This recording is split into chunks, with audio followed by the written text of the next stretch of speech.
Well.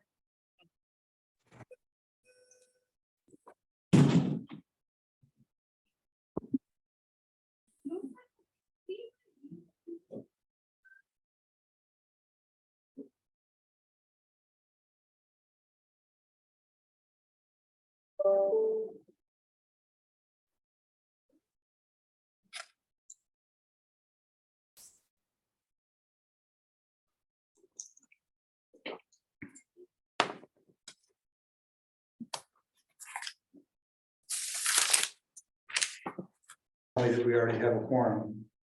But you do have a quorum. Great, then we'll give it 1 minute. People who are still trying to type in the code for the Zoom meeting. I mean, 1, 2, 3, 4 didn't work anymore. Not anymore. Chris, are you representing WashDOT this morning? I am. Good morning. Yeah, I'm the acting region administrator for South Central Region of WashDOT. Yeah, Perfect. Okay, I just wanted to make sure when we got ready to do roll call. Thank you. you bet. Has Todd already moved to Spokane or is he just packing? He's officially started in Spokane, but I don't think he's actually moved yet. He had Okay. he had jury duty. He was still on the hook for calling in for this week, so I think he's trying to get that behind him and he'll head over. That's good little extra public service for him. Michelle, who controls the volume on this? I do. Can you turn that up if it turns out that we can't hear people? Yes, I can. Yeah, Kate, there's a guest Wi-Fi right there on the bottom of the TV. Hey, good morning, Vicky. Could you just say hello so I can check the volume on? Hello. You could say more than hello, but that was good enough to. Oh, good morning. There you go. How are things on the river? Full bloom. Cherries. Yep. Should be pretty. It is. Okay, Really. that's 10:02. Let's go ahead and get started. Welcome to the Friday, April 21st, 2023 meeting of the Benton-Franklin Council of Governments Board meeting. It is being recorded. If you were here earlier when the announcement said that. We've got a few guests in the room this morning. We'll get to them on item 3, but item 1 is to convene the meeting. So we are convened. We are in session. Next order of business is a roll call. Michelle, who did you tell me was doing that today? Tanner will be doing our roll call this morning. Great. Tanner, would you do the roll call? And once you're complete, let me know whether or not we have a quorum. Thank you. Absolutely. And then when I state your jurisdiction, if you could. Now, Tanner, we can't hardly hear you at all. So can you either get closer to the mic or come sit with us? Yes. Can you hear me now? Barely. Okay.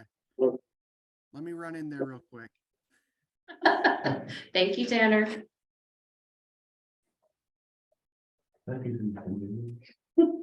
Just working in another office over here, but he heard we were having Navy folks coming in, and I think I might have chased him off. You never know. Coffee after the block. Yeah. There's a lot of people. By the way, you're talking to a guy who spent time on a carrier on active duty, so be nice to me. What's that? Which one were you on? The Constellation. Oh, I was on the county. Were you? Oh,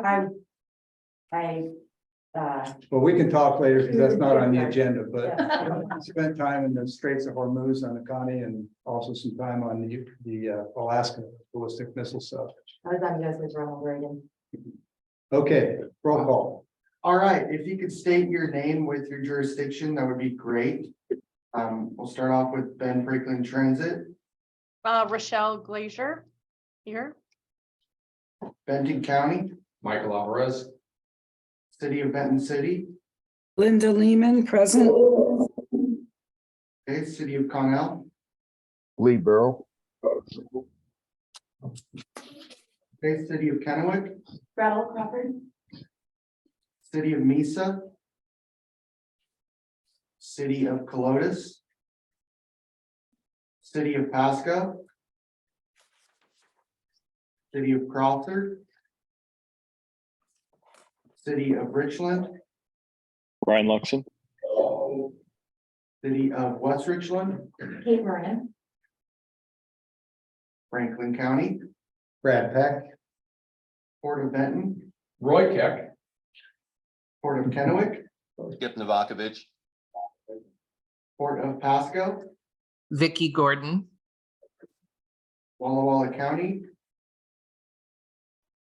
and Washita. Chris Kuipenheim.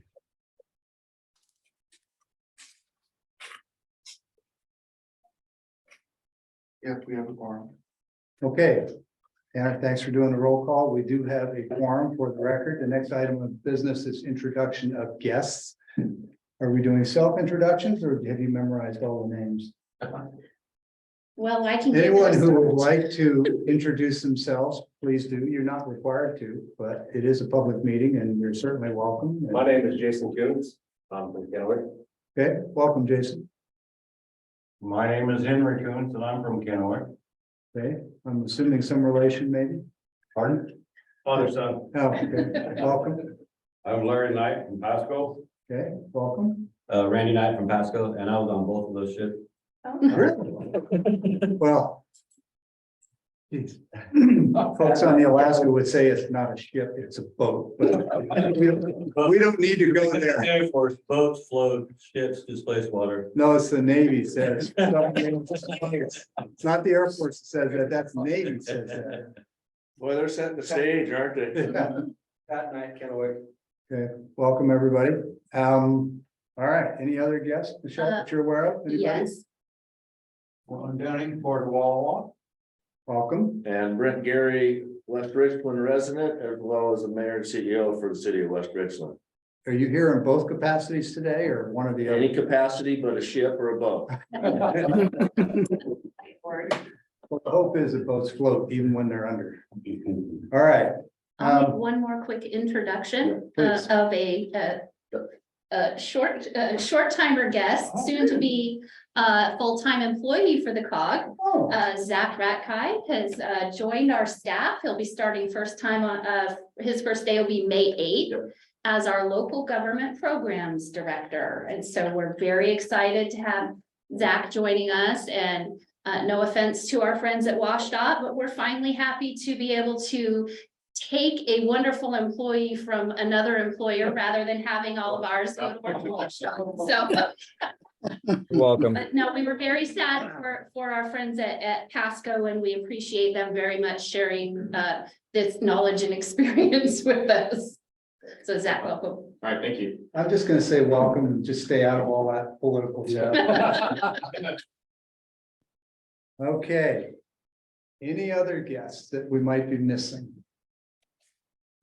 Okay, not seeing any, then we will move to the approval of the agenda. Before we entertain any motions for that, I just want to make sure that everybody is aware that there was an updated agenda, right? There was an updated And that agenda. went out, what, a few days ago? It went out on Thursday of last week. Oh, okay, so, yeah. All right. Anybody have a concern or question about the agenda? Everybody know which one we're talking about? It's the most recent one. So the agenda copy that's there on the table is the agenda that you last received. It was the addition of item 7.1 regarding the A Street property was the change. Right, I just have a point of information question. sure. In regards to that, should it be a letter rather than a number under 7? Just for clarification, or? It could have been, but then we felt like that would, in our haste to get the information out to everybody, we didn't reformat the entire agenda. So we just made it 7.1 ahead of 7A. Okay. Yeah. It was purely convenience. Not a problem. Okay, Mr. Chairman, I move approval of the agenda as presented. This is Linda, a second.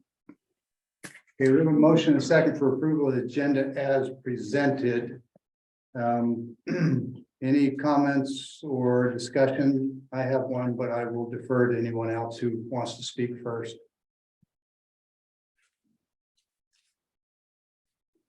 Okay, looking at the agenda, it appears that 7.1 and 8 are potentially similar. Are you comfortable keeping those separate? Yes, because if there is an action related to 7-1, that will negate our reason for having 8. Okay, fair enough. All right, so any other questions or comments on the agenda? Hearing none, there is a motion for approval of the agenda as presented. All in favor, please say aye. Aye. Any opposed? Okay, the agenda is approved as presented. Thank you. This will move us to public comment, which is item 5. Anyone wishing to make public comment, now would be the time. We would ask, but not require, that you share with us your name, which you've all introduced yourselves already. And while some organizations ask you to identify where you live, I'm not going to do that. I think that's a privacy issue for me personally. But anyway, anyone wishing to make public comment? Chairman Peck, I have a public comment, if I may start it off, please. Please do, Mayor Gary. Thank you. Brent Gary, City of West Richland, Mayor and CEO of the City of West Richland. And I want to thank the Council of Governments for giving me the opportunity to speak to you this morning. And I am speaking in regards to your 7-1A, the property, the A Street property. And I would like to thank the Council of Government Board for providing a staff report, which is very informational. I think it paints a good history of the challenges in which these property or these leaseholders have had in regards to securing this property over the past few years. I also see that item 8 is a potential tie to this. Now, I understand that there was a motion made by Council Member Luxon from Richland to move forward with the staff looking to obtain an auctioneer for a public auction. I would ask at this point in your when you get to 7-1A that Councilmember Luxon asked to make a motion to rescind his original motion and hopefully a second, so this board can reconvene in a conversation in regards to potential sales of this property to Cubby is in Cubby Electric, the A Street property. I'm not going to get into the depth. It's very well explained out in your packet. I just want to make sure that, and I'm sure the board understands that economic development is part of their job. And right here we have 7 families that are dependent on these 2 businesses in this property. And it would be a shame to see the Council of Governments look for a few more dollars as opposed to providing the opportunity for these 7 families to continue their livelihood. And you'll also notice in the staff report that there has been an increase in offer from Cubby Electric.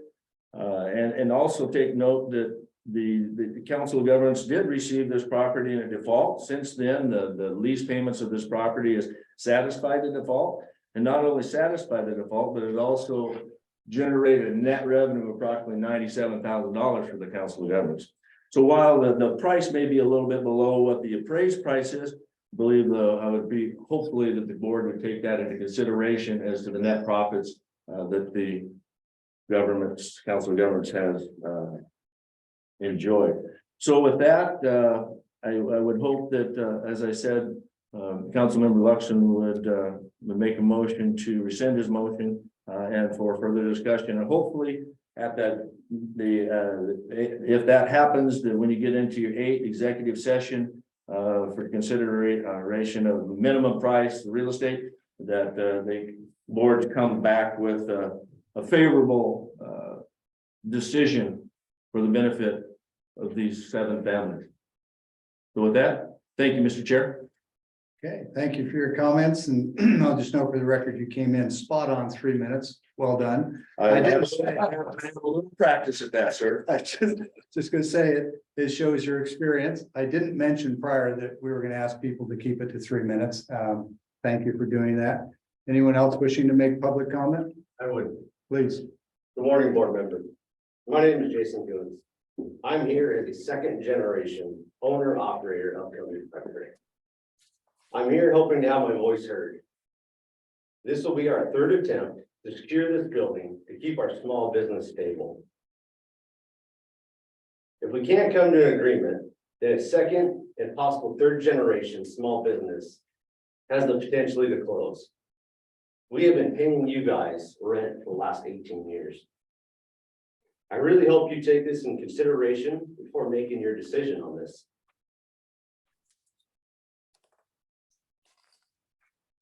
I would really hate to lose our company and our livelihood over this. I would really appreciate if you would reconsider an offer for us to purchase this building.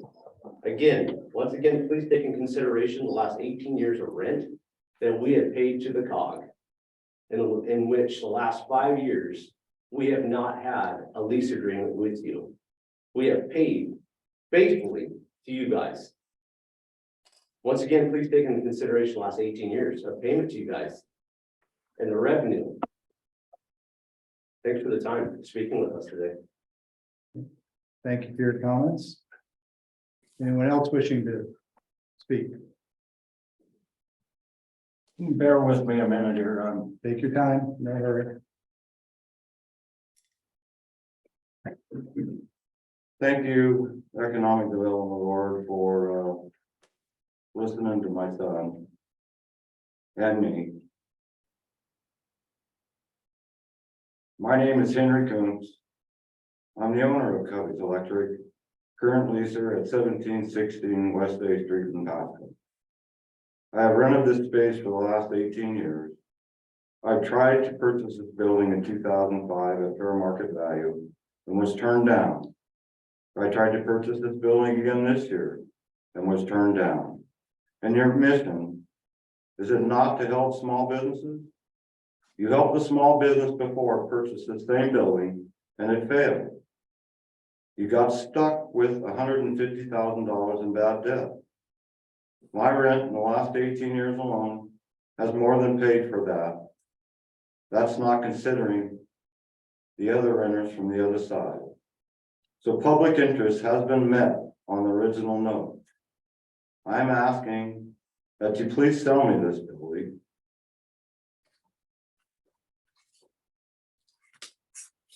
So that I may continue to have a small business in the city of Pasco and Franklin County. I have had many challenges in my life.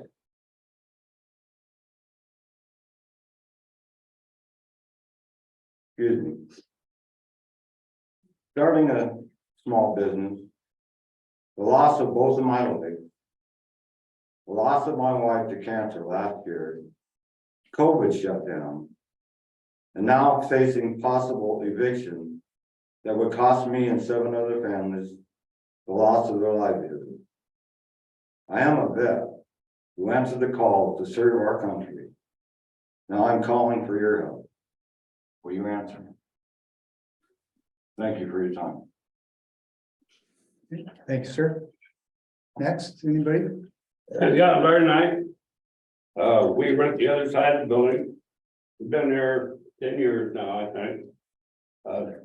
Started my garage and Franklin County gave us a letter of cease and desist. Said we couldn't do that at my house anymore, so thank God we got your guys' building down there, and we've had to add a lot of extra power and everything to support our business. With your guys' help, we appreciate that very much. But we were going to shows prior to COVID, making anywhere from $10,000 to $30,000 a weekend. COVID shut us down completely on that, so we relied strictly on walk-in customers, and we're just now starting to get back on our feet. If you guys sell that building other than the Covey, we're out of business. There's no place else for us to move. We've looked and looked and looked. We just can't do it. So you're gonna shut down our own business and our family. Thank you. Thank you. My name is Randy Knight. Thank you guys for listening to us. We really did come down here on I learned about this meeting yesterday, and I did 20 years in the Navy. I retired I worked for Lansing for a couple of years until my son retired, and then we just jumped into this big time. I've been retired 12 years now, and we just had a ball doing this, and I'd hate to stop doing it. Thank you. Thank you. Anyone else? I don't have anything right now. Okay. Anybody online or anyone else in the room that wishes to make public comment?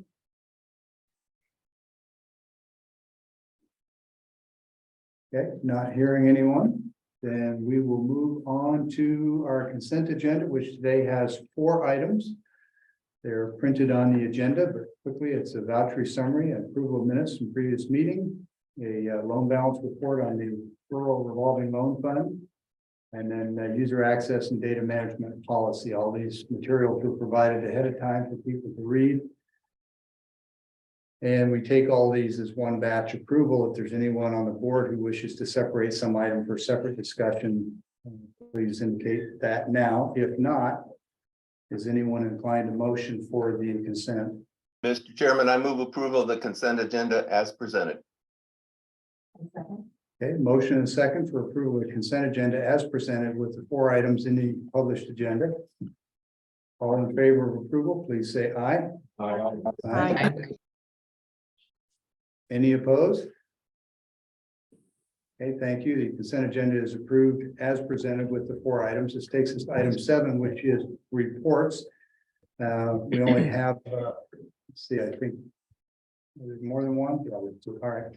So the first item under section 7 reports is the A Street property sale. Executive Director Holt has this item. And there were an additional 4 pages included in your packet, which I've heard referenced a few times, so I know it got distributed. Michelle? Okay, so you can see on the slides and referring to your packet, we did this week receive an updated purchase offer and request for the board to reconsider their decision to auction the A Street property from Cubby's Electric. The new offer came in at $330,000 with assurances that financing can be secured within 90 days. As a refresher to previous conversations, the minimum sale price set by the board when we originally set out to sell the property in March of 2021 was $325,000. The previous offer accepted in June of 21 was $290,000. Subsequent to that, there was an appraisal done to support a request for financing previously, and that value came in at $375,000. As Mayor Gary mentioned during his public comment, the building was not purchased by BFCOG. We did acquire it through the default of a revolving loan in 2005, and that original loan default was $150,000. After operating the building, leasing it to tenants since 2005, that loan has been repaid in full, all expenses covered out of those rent payments. And as of the end of 2022, the excess beyond that loan default was $97,245. Anything else to add? So that is the report on the property. So there is I guess a question available to the board as to whether they would like to consider changing direction and also responding to this newly received offer. So the purpose of this being on the agenda, as Michelle just said, is that we received an updated offer from the prospective purchasers. The board is not required, but I would encourage that the board consider further discussion, but this is not my board. This is not my decision. This is the board's decision. So if there's interest in having further discussion, we can certainly do that. And all it takes is for a board member to request that. If there is additional discussion, then I think it's likely that we would then look to have an executive session to discuss any further possibilities. It's not a guarantee, but it's a possibility. So please keep that in mind if someone is inclined to make a motion, for example, to do something different. I see the hand from Ryan. then we would likely do an executive session as well. So Ryan, I see your hand up. Go ahead, please. Thank you, Mr. Chair. Yeah, I appreciate the additional information that the staff presented and the public comments. I think we have some more stuff to consider. So I would at this time make a motion to rescind the motion that I made at the previous meeting to direct staff to put the subject property up for appraisal. And then, like you said, Mr. Chair, then if that motion's approved, then we could go into executive session and make a fresh decision based on the information we have as to what direction to go with on this property. I'll second that motion. Okay. I was going to say as the initial second. Excuse me. As a chair, I'm going to insert that the motion is unfortunately out of order because you can't rescind a motion that's already been seconded, voted on, and approved in a previous meeting. You can, however, make a new motion to reconsider an action previously taken. And Mr. Luxon, I take it that that's your intent, is that this is not a motion to rescind. This is a new motion to reconsider. Yes, I know in Franklin County, you guys don't use Robert rules, but here we do. So I will technically amend my motion to, as you stated, make a new motion. Just making a new motion. Motion to Yes, reconsider. I will make a motion to reconsider the board's decision to put up the A Street property for auction. Ryan, I'll second that. Okay, so we have a motion from Ryan Luxon and a second from Mr. Alvarez. So, and we'll move to discussion in just a moment. Mr. Chair, I do have a question. So Is it on the motion? no, it's just after the motion in reference to Let's come back to it Okay. afterward if we could. Okay, Okay. so we have a motion and a second. Let's move to discussion and I'll add my comments at the end. Who would like to go first? The maker of the motion has priority and first choice. Ryan, would you like to speak to your motion further? Yeah, I kind of gave a speaking motion before. I just think we have new information to consider. Obviously, we have a new offer before us. Some additional information, background information that Michelle provided in the packet. So I just think that the board should take a fresh look at this matter and then make a decision on how best to dispose of the property. Okay, Commissioner Alvarez, you were the second. Do you wish to speak to the motion? Yeah, just a quick question. As far as item, the bullet point number 1, new offer is 330,000 with assurances that financing can be secured within 90 days. My question on that can be secured within 90 days of financing. Is that a question that we can actually ask any of the gentlemen that are here? I just have a question on that, or we have to go in executive Well, session? the motion was for us to I understand the reconsider. motion. I'm just asking the question. Yeah, so the motion from Ryan was that we readdress this issue. There is no motion on the table to sell the building. Yeah. It's just that the motion essentially reopened discussion. So are we gonna So go? we're having a discussion and we've already, Mike, it's a simple question. Can I do it? Yes or no? And then we can move on. can you entertain a discussion with members of the public? Yes. Outside of public comment? Yes, in reference to that bullet point that staff has put up. You know, it's a gray area. I'm happy to hear from them, but honestly, I would prefer that the board hold this discussion and then we can offer that opportunity. Would that be a fair compromise? Perfect. Thank you. Okay, all right. It'll give them also the benefit of hearing the full discussion Makes sense. first. Okay, so there's a motion and a second on the table to have a discussion, essentially, is to reconsider. I was just gonna say, anyone else wish to comment before we vote on the motion? Because the motion is still to have the conversation, so please, let's not have the conversation on the merits right now. This is a motion on whether or not we want to have that discussion. Yes, and this goes exactly with that. I was the initial seconder Sure. for the motion in the past, and I appreciate that we were able to get more information about this. It was not part of the initial discussion prior to 2020 with this, so this new information really helps solidify that, and I think that with everything, there are the rules, and then there's also making sure we are ethically following those rules, and I think that this is the way to go to at least reconsider at the very least. So thank you for All the right. motion. Sure. Any other comments on the motion on the table, which is to have a new discussion on this topic? Paraphrasing the motion. Okay, not hearing any others, all in favor of the motion, which again is a motion to entertain a new discussion on the subject of the surplus real property. All in favor of the motion, please say aye. Aye. Hi. Any opposed? Okay, there appears to be unanimous consent for further discussion on this topic. So since we're already on the topic, let's go ahead and have that discussion. I'll point out that there presently is no motion on the table, and I'm sure that there are people who may have already gotten their perspective on this and may wish to move right to a motion. I would ask you to at least provide an opportunity for all the board members who want to comment and entertain discussion before we move to any kind of a motion, so everybody gets an opportunity. We could do the motion and then go into discussion, but I think this is a little cleaner. So I sense that you wish to speak to the motion or to the discussion. Okay.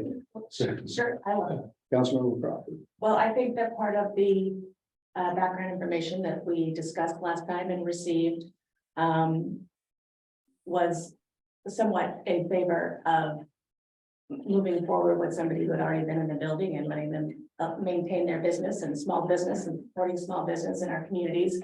The other aspect of the conversation that arose was that we are also fiduciaries and we want to be good stewards of the taxpayers' basis, which is not just people that are potentially within the building. And so I think that was where it kind of was a little bit of the equilibrium of where do we need to move forward in the best interest of the community. However, I think I personally, and especially if real estate and commercial real estate prices have gone up exponentially, that is definitely something to be taken into account. But I'm also a landlord, and finding new landlord or new tenants, especially tenants that have been in that space, that have made some improvements, that it's occupying for them and employing numerous families.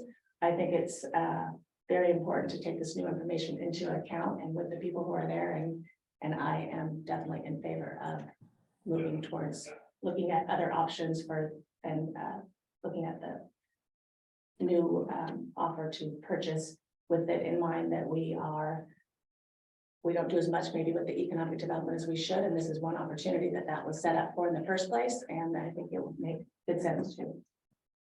Okay, other persons, I'm sorry, I thought you were done. I am. Okay. Anyone else wishing to join this discussion? I see Ms. Glazier's hand is up, so please go ahead. Yeah, I just want to say that the new information was very helpful. We didn't have all of those facts when we made the initial decision, so I think this is really helpful. The two questions that come to mind, I think for me, I think we're all open to entertaining this offer. I think the two questions that stand out is, can they obtain the financing? If we give them an opportunity to, what's our contingency or backup plan if in 90 days they can't produce the financing? So that would be my only concern. It's just what would be our contingency plan if we entertain their offer? Okay, And thank something you. falls through. Thank you. Okay, I'm not seeing any other hands up online. Any other board members wishing to comment? Sorry. That's okay. I'm to your far left. Commissioner Alvarez, well, it's, I'm in the way. It's all good. So, if you were in an airport, I could see you at 5 miles.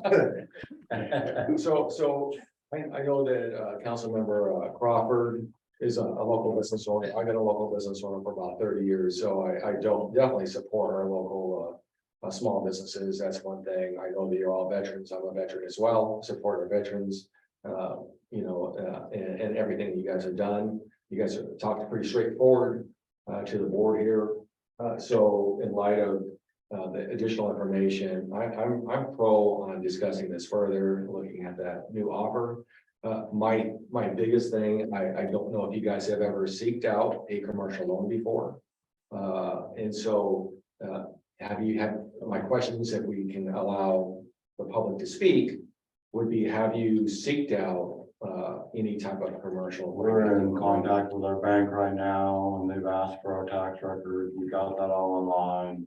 If this thing was to go up for auction, they offered us to give us the $375,000, which is, I guess, what it was appraised for. Yeah. And they said they would hoping to do that for us at that amount. I'm hoping to purchase for less than that. Sure, I understand. But So yeah, we are, and I do have sufficient funds in my own personal savings account Okay. to make. That's all you have to do. We don't want to get too. I'm just saying, yes. I'm trying to help you. Yeah. Yeah, and just to be clear, you did not request any of the personal private financial No. information. It was offered, but if we could keep that to a minimum, it'd probably be good. Thank you. Yeah. I didn't know how. No, No, you didn't do anything No, wrong. you didn't do anything wrong. You have the right to say anything you wish. He doesn't have the right to ask you about your finance. Oh, I see. But you have the right to share whatever you wish.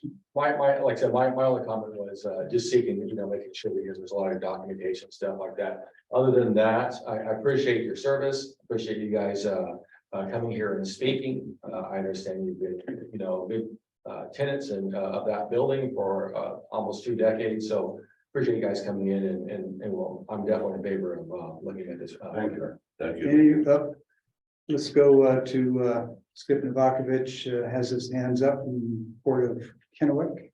Skip, please go ahead.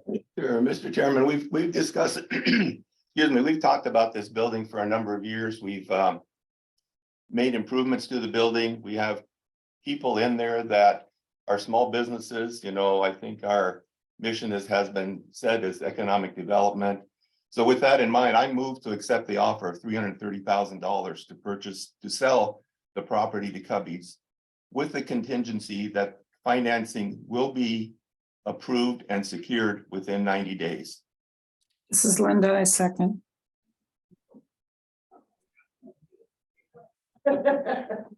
Works of being in person.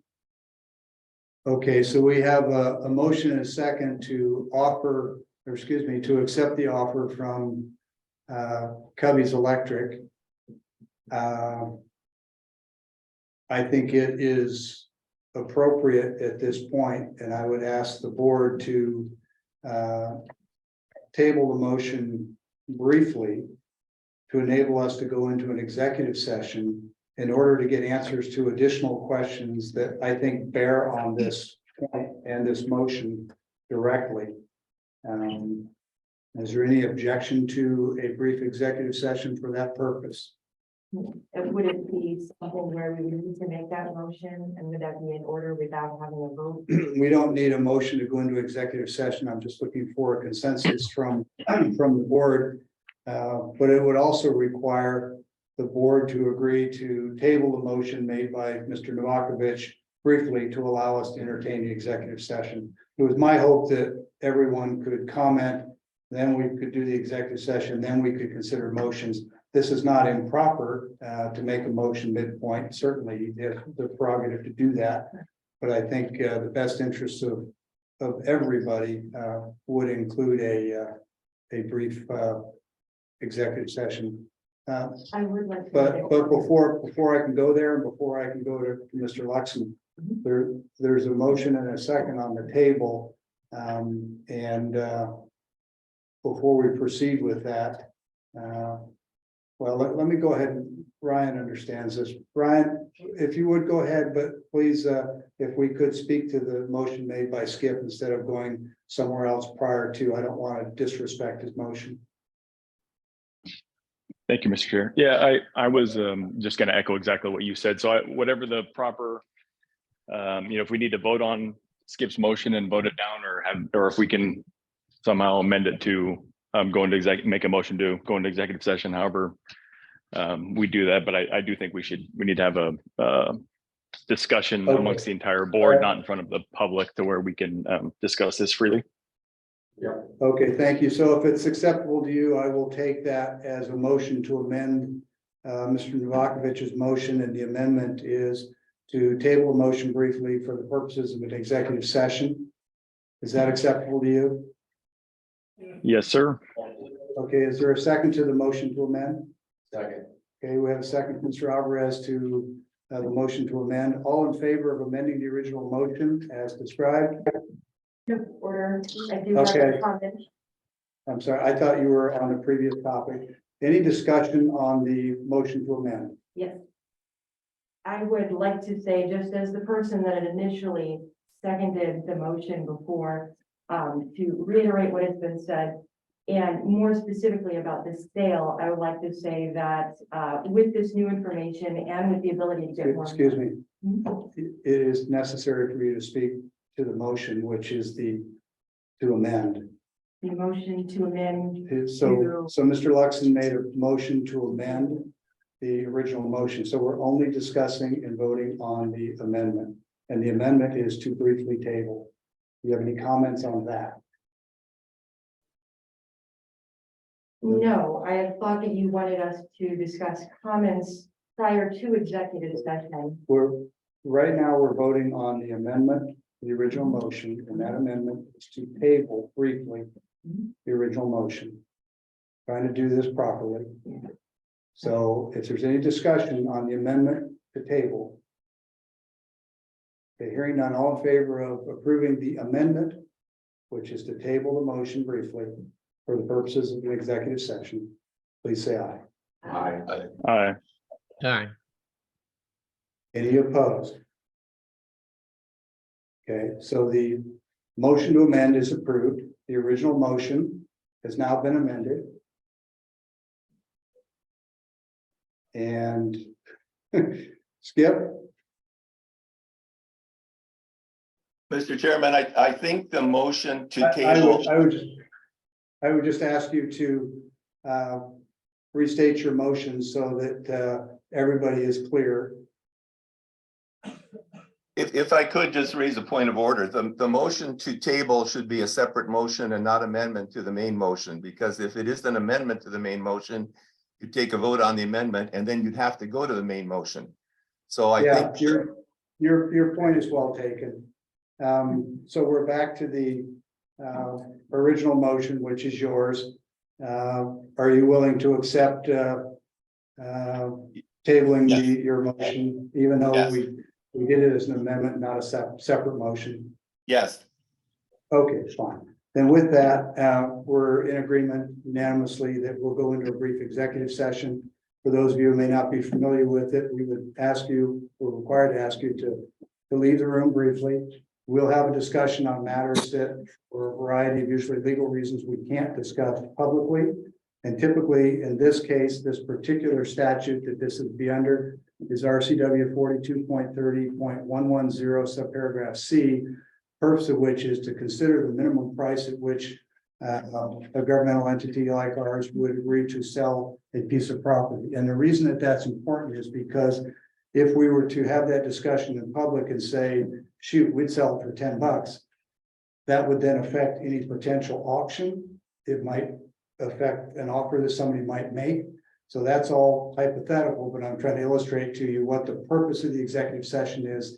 Just like if you were going to sell an asset to somebody, you probably wouldn't say, I'm asking 1,000, but I'd really take $5. You know, so that's the purpose of it. It should be fairly brief. And we'd ask you to just step out and give us that opportunity to have that conversation. If you guys are here, I'll come out and let you know. For those online, Aaron is going to set up a Zoom room and move our, Aaron, I'm assuming you're going to move our guests to a Zoom room? Yes, I'm in the process of setting that up real quick. Okay, perfect. All right, in the meantime, I'll help our guests find a place. Good. I'll be back.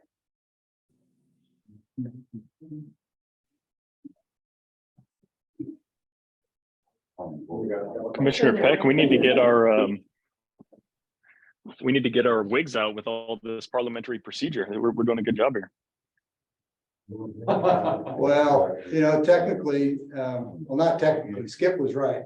It should have been a separate motion, but so long as the maker of the motion, he's not opposed, we can pause before entertaining his motion. But he is correct. Could have been a little bit better. Yeah, no worries. We got there.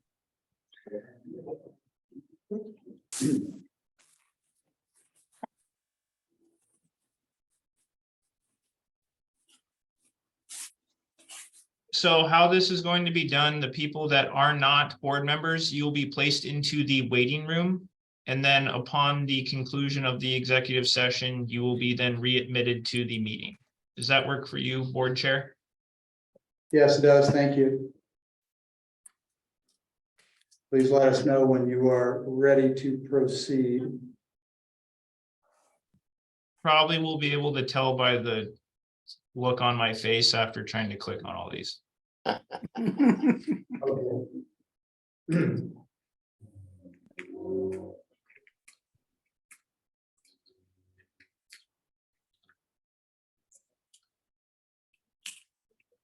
Carol, are there any board members outside this room? No. Not all, okay. No. Oh, we're not ready yet. Oh, I was just going to double check with Aaron that we He's getting that now. stop the recording Oh, for yeah. the executive session. He's still moving people Okay. outside, and once he's done that, we'll stop it. Okay. I believe I have done that for my. It still shows recording on our side. No, hang on. Recording is, time out. recording is still in progress. I just am not sure if I'm supposed, for myself, what I'm supposed to do. Okay. Aaron, So, because you're controlling the meeting, I would assume it would be okay with the board if Aaron continued to do that. so Aaron, very quickly, just for future reference, if you're considered essential to the business of the executive session, you're permitted to stay. If you're not, then it can invalidate the executive session, which has only happened once in Washington state history I know of, and it was in Franklin County. Separate discussion for another day.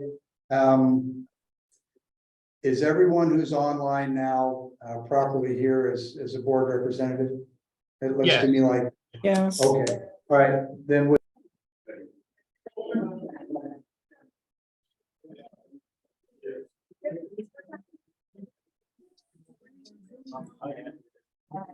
I would like us to.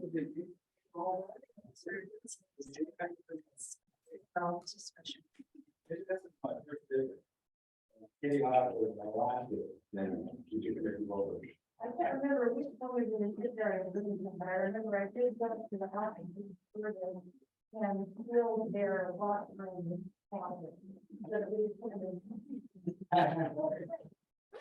It's capable of board members to allow.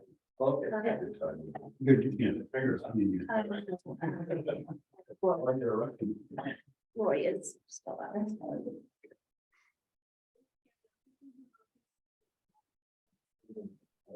Aaron, do you have us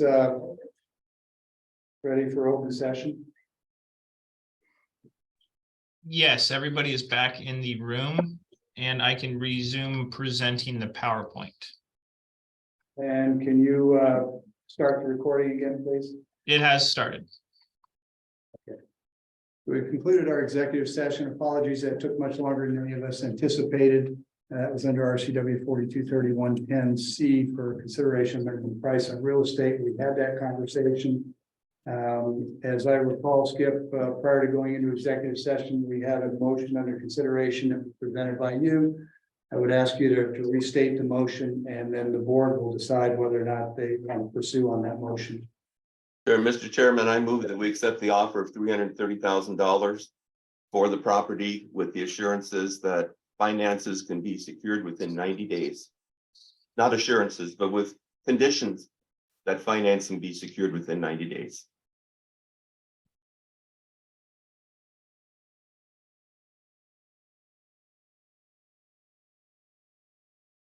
That's been seconded already.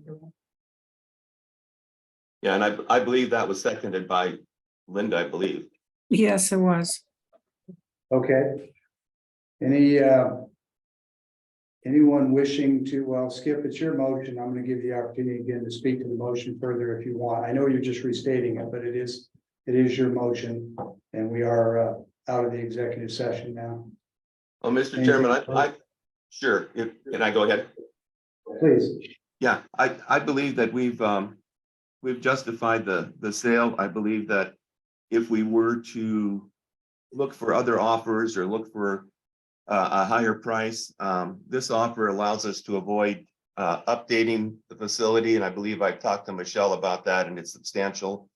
I believe that we would have to release the facility, and there was an appraisal that was done on it, but I believe that conditions on financing and appraisals right now on commercial property, the market has probably changed, and I'm not sure that that appraisal at 375 would stand today. It may be substantially less at this point. So I think accepting the offer of 330,000 is very justifiable, and I think we can justify that to anyone. I think we're promoting economic development, we're saving jobs, we're saving businesses, and I think it's a good offer. Okay, does the second wish to speak to it? No, I support what Skip says. Okay, just point of information for the group. Michelle, would you clarify whether or not the offer received was for an as-is sale? That is a wonderful question.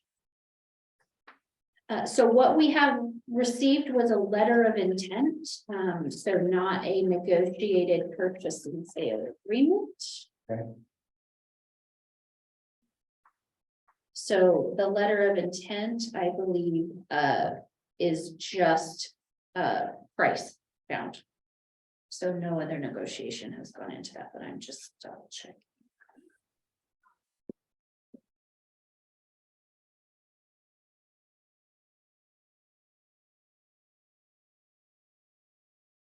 The letter itself does not indicate as is in the letter of intent. Okay, okay, go ahead. Thank you. Based off of the positive things that were noted regarding the fact that we have a small business, and from what I understand, there are 7 families that are supported by this business, the amount of revenue provided by this business for Franklin County, and in general, the idea that the minimum request was met, I feel confident moving forward, especially knowing that this board has full faith and trust in the executive director to manage this contract as necessary based off of our decision to move forward with them. So I'm hoping that in the end, this can be beneficial for everybody in making sure that we have the business maintained and thriving, especially with the new shelter coming in right behind it. I think that this is going to be beneficial. I look forward to seeing. Skip, for the benefit of the group, can you clarify whether or not your motion anticipates the executive director negotiating any other necessary terms, or is it simply as stated in the motion? I guess I would assume that she has the authority to do so as we've given her previously, which would assure that the price is met and the rest of the motion is okay. But also she has the authority by another motion to do this in the best interest of the COG, which I assume would include that it's being sold as is. Okay. So any other questions or clarification needed on the motion? Okay, Skip, I'm gonna re-summarize before we call for a vote. If any of this is incorrect in any way, please correct me. But the motion is to accept the purchase price of $330, and the board acknowledges that there's other valuable consideration together with that price that justifies accepting it, and that the mechanics or other details of as is condition and time to close and time to finance are all within authority already given for the executive director to negotiate. Is that accurate? That sounds just fine to me, Mr. Chairman. Yes, absolutely. Okay. With that as a clarification for the motion, are there any questions on the motion? Ryan, please. No questions. I just wanted to thank the lessees for coming forward and presenting new information, and just want to thank the board's time for being diligent on this discussion. Okay, thank you, Ryan. Just pausing briefly in case another hand goes up. I don't see any. With that, all in favor of the motion put forward by Commissioner Novakovich, please say aye. Aye. Any opposed? Okay, the motion passes unanimously. Gentlemen, thank you for being here. You'll be working from here on out with Michelle on details, and hopefully we can make this all work. I would ask you to please understand and appreciate that as a public entity holding a publicly owned asset, doesn't belong to us, it belongs to the people.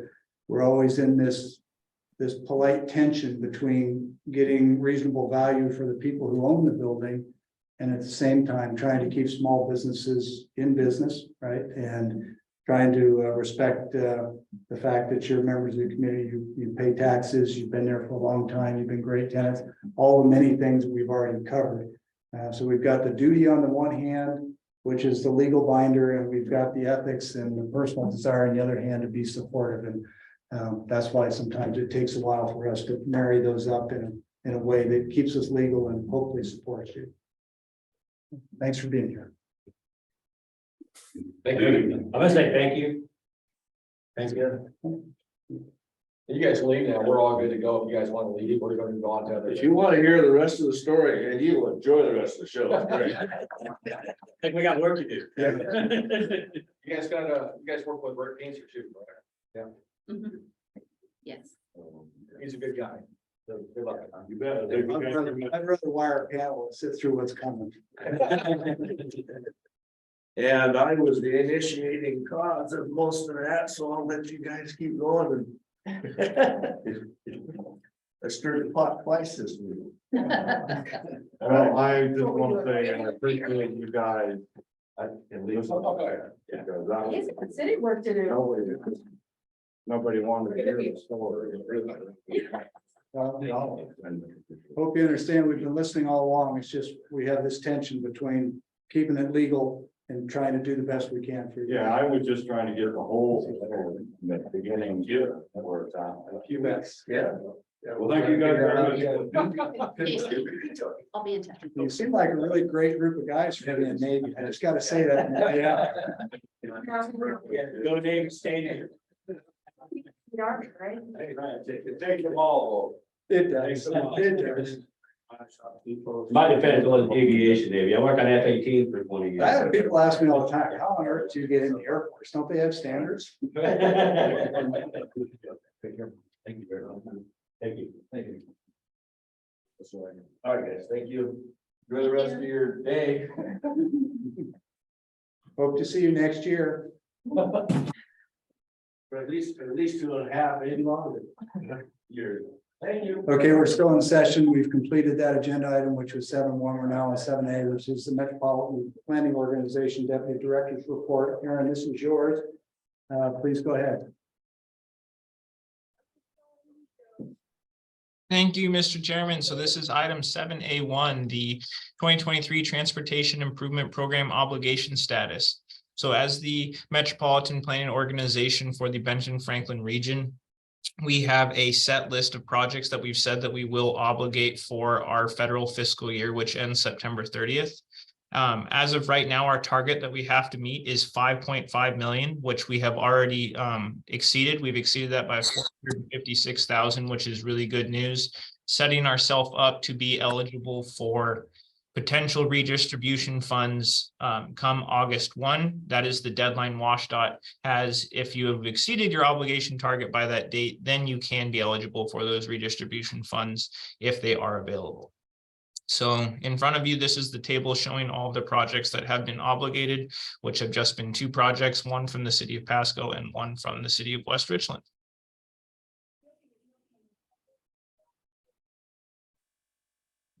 If there's no questions on this, I will keep going on to my next item. I'm not seeing any questions online or in the room, so please go ahead. All right, so my next item is 7A2. This is the BFCOG draft state fiscal year 2024 through 2025 Unified Planning Work Program.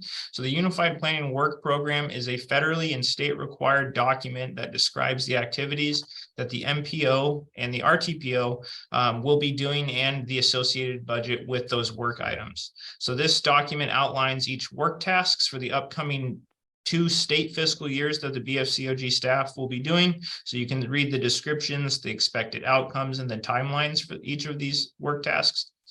This was released for public comment on March 28th. We will be holding an open house on the 26th, next Wednesday from 3 to 5 p.m. And yesterday, we had our UPWP meeting with our state and federal partners, and it went very well. And thank you to Vice Chair Skip for showing up and supporting us. And then thank you to the TAC Chair Roscoe from West Richland for showing up as well. If there's no questions, I will move on to my next item. Not seeing any questions. Michelle, go ahead. I would like to just make one comment from the meeting with our federal and state partners yesterday. They were highly complimentary of Aaron's work on the UPWP, how it had been crafted, as well as highly complimentary of the improvements that they have seen coming from the COG in recent years. We left that meeting with nothing but a couple of helpful hints on formatting things into our plan, and that was it. So it went very well, and congratulations to Aaron for those good comments. Thank you. Okay, Aaron, not seeing any other comments other than I'll echo what Michelle said, of course. But it's no surprise to me. I've watched your work for a number of years, and yeah, we probably should pay you more. And yeah, we live in fear that you might someday leave, but we can't do the first, and hopefully you won't do the second. So let's keep moving, please. Sounds good. The next item on the agenda is 7A3, the Benton-Franklin Council of Governments draft Title VI plan. So this, the Title VI plan outlines how an MPO will ensure that no people are excluded from participation in the regional planning process, and then thus specifically at the Benton-Franklin Council of Governments. The demographic data within the Title VI plan is reflecting the 2021 American Community Survey data, with that being set to be updated after the release of the 2020 census data, which is set to be released in May. So the previous Title VI plan was adopted in 2019. Several additions that have been made were an update of the Title VI coordinator, the limited English proficiency plan, as you can see, the LEP plan, and then an update of the Title VI complaint forms, both in English and Spanish. This document was also released for public comment on March 28th, and we will be holding an open house on April 26th from 3 to 5.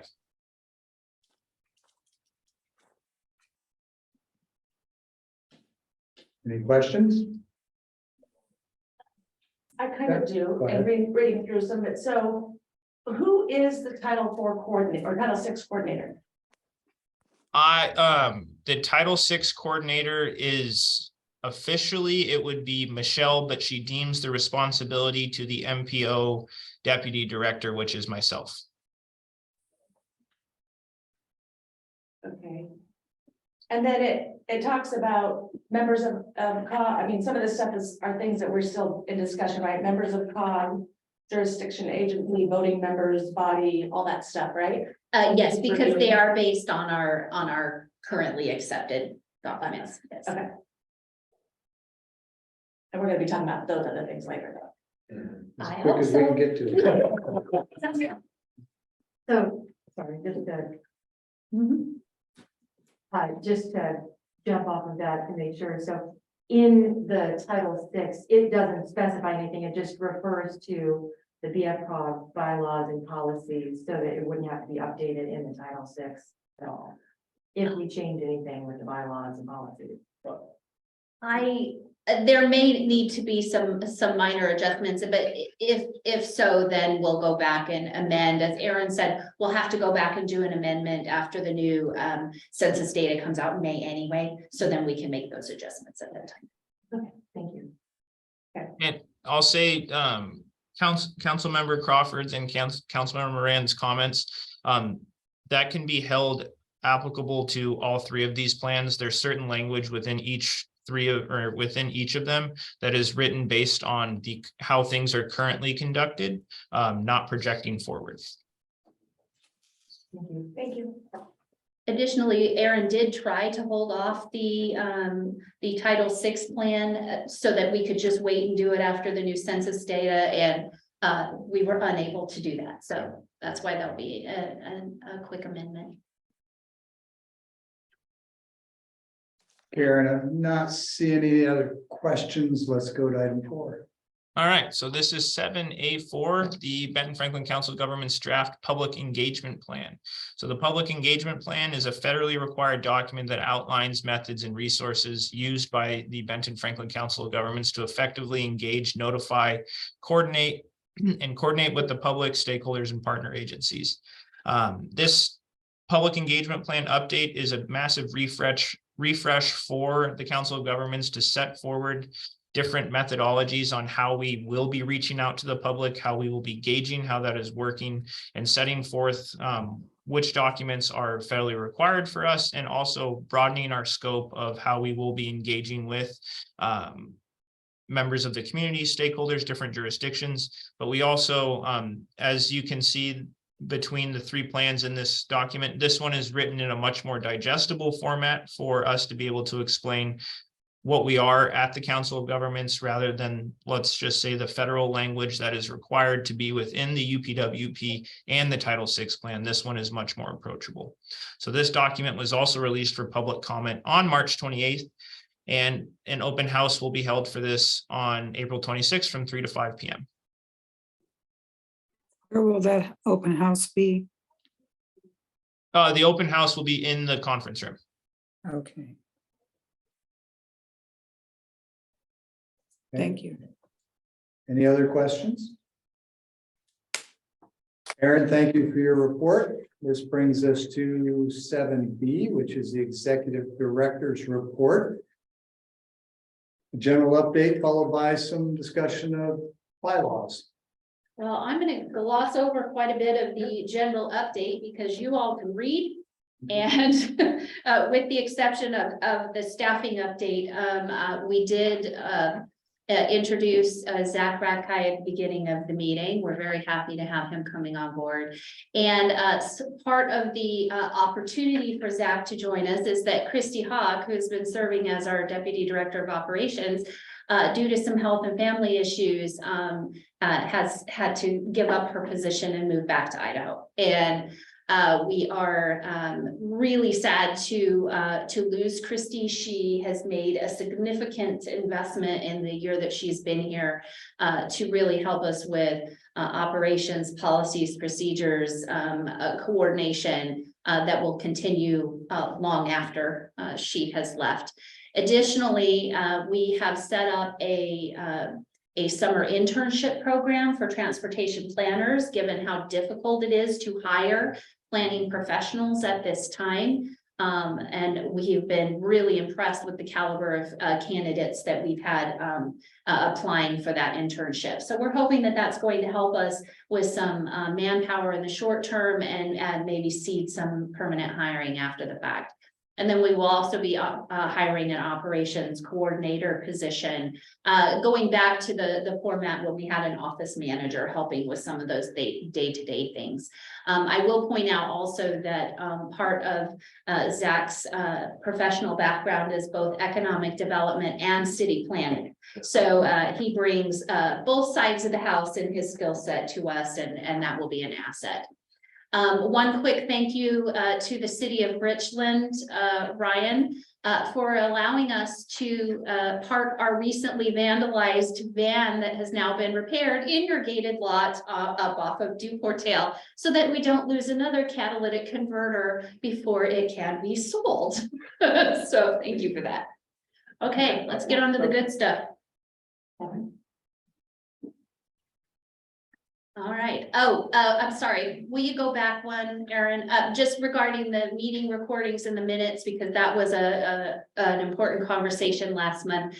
Of course, we are recording today's meeting. Christy and I had been doing some research as well regarding the question of of public records and such, and we will bring that back. What we'd like to ultimately have is a policy that talks about how do we handle public comments, minutes, recordings, etc., because all of those decisions have kind of just been out there. So for now, we've gone back to recording, and then we'll bring something more formal back for discussion soon.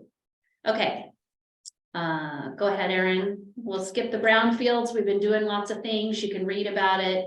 Broadband action team. We are going great guns with that and working on getting those plans done for everybody. Okay, next slide. And just real quick, Michelle, we're gonna be going on broadband. We're gonna be discussing that at our next county meeting coming Tuesday. Great. Thank you very much for that. Okay. Review of draft bylaws and recommendations. In your board packet, I provided a comparison of the differences between the recommendations that came out of last month or earlier this month's TAC meeting and what's currently in the packet. Because those recommendations as they relate to the bylaws were just a departure in thought process from what is currently included. It really, at this point, it's up to members of the board if you would like to propose specific edits or changes to what's in the current draft. I do have slides with those comparisons if they're needed for reference, but at this point, really, it's back to you as board members for feedback. Okay, well, there's been a great deal of effort and work putting to these bylaws, and ultimately it's up to the board to make the decision as to what the final version looks like and says. And so this is your opportunity to weigh in and say, well, it's good to go, or I want to fix this, or I think we ought to consider, it's wide open. The one other piece I would add before we go there is just that we didn't include any of the edits for the standing committee policies, because what would need to be changed there is predicated on the decisions made related to the bylaws. So then we can tweak those and bring those back after the fact. Okay. Comments? Start. Sure. Please. I'll start. So we have had lots of different conversations within the city of Kennewick, and as it relates to these bylaws and the organization, voting rights, executive committees, nominating committees, etc. I guess first and foremost, and I guess the biggest priority is that I don't understand the need for the executive committee, period. I'm thinking that possibly maybe if there's a need more from the executive director needs more help with making some decisions, maybe that's an internal staffing issue. But I think that we have a board that requires a quorum to make decisions, and that is what needs to be upheld and utilized for those items. I think just following our last board meeting when there was a emergency quick decision that needed to be made, it was a little bit difficult because it was requested over the weekend and we had to have a last minute meeting on the Monday following, and we were able to get it done. And I can't really think of a whole lot of things that I don't think it's necessary as first and foremost. And I can talk more about it, I guess. Also, I know following some of the meeting of, the TAC and some of the conversations that came up with that, I have, I guess, some follow-up with that as well. I think the TAC is very, very important, and I utilize it quite a bit. So the nominating committee would not be necessary if there was no executive board or executive committee. And then also just relates to membership. I know the TAC talked about it. We really haven't talked about it in here, but whether or not we, if we go to an executive committee, if we're going to be doing weighted voting, and or who sits on that committee and how that's represented.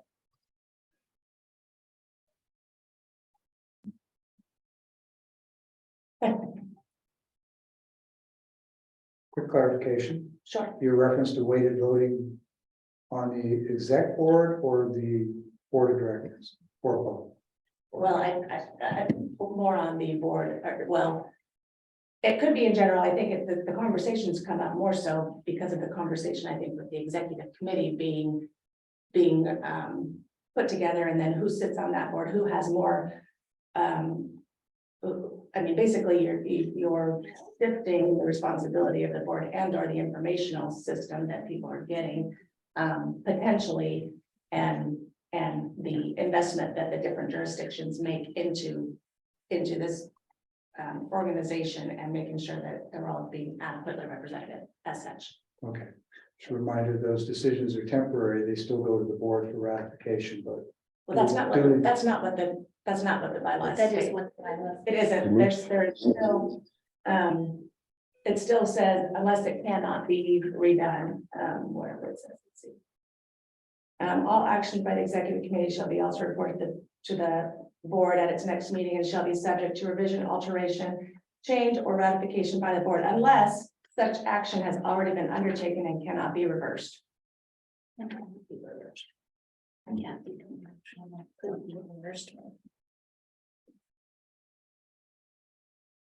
Well, an option would be to delete the second part of that, so something to consider. Kate? Thank you for starting our conversation with that. I think that a lot of this kind of hinges on this particular resolution 0818. And after talking with our member from West Richland of the TAC about this, it sounds like it would be better to the executive committee, while also making sure there's prescriptive requirements to having a balance of county, non-county, special district, Franklin versus Benton, small versus large city on the executive committee, and also removing or rescinding or I'm not sure what the correct wording is, but to get rid of or whatever for resolution 0818 that allows the executive committee to act on behalf of the full board. I think that would solve a lot of the issues, and along with the prescriptive, maybe not so much waiting for the executive board, but for the prescriptive requirements for the members of the executive committee. And in regards to the nominating committee, which I believe you were also mentioning, correct? Yes. I do agree that it's so few times needed and the board is small enough that it might be better and easier to not have the nominating committee and not need the time that's required from staff in order to have those nominating committee meetings. It's good discussion, but I think we might as well have it with the whole board. And then there were a few other issues in there. Hang on, going back and forth, and I've got 4% battery. There was some mention of changing the city of Mesa and Colotis to associate non-voting members, and then giving the option for Benton City, Prosser, and Connell to choose if they would rather be associate or regular members, so they could decide if they want to pay less to be associate or pay the full amount to be regular. There was also discussion regarding voting, and that was specific to any transportation issues, and that was allowing for cities that are over 10,000 in population, also counties and transit and WashDOT, to allow them to vote, since they're more affected by transportation. With the counties and the cities, they're putting in more money. With WashDOT and BFP, they are more involved in general, so would have more invested in the decisions, so that they would get 2 votes just for transportation related items. And then we discussed the executive committee. For the executive committee, the prescriptive membership, I didn't see that, and the battery's almost gone. Kate, could you help clarify what your position is on those? I mean, so far I'm tracking what you're saying The position on on what you just read as to whether or not you support those or not. Well, the problem is I have so few times. Oh, Oh, okay. we have slides too. Yeah, if we for could those, bring them yeah. up, then that would be easier. I just want to make sure that before my battery dies, I can capture this and make sure. For the prescriptive, did we discuss in the changes regarding prescriptive for the executive board with having at least one person from the county? Will you go to the next slide, Erin? Oh, yeah, voting rights. Executive committee, one more. There you go. Okay, this talks about this double weighting and. Right. Okay, is there And then something there's specific one for about the makeup? executive committee about the makeup. One more. That one. There we go. Yes, yes, and we did capture the at large, so we make sure that we get at least a county, a large, a small, special district, and the at large, which could be any of those. Yes, yeah, that captures all of it then. Yes. Okay, Ryan?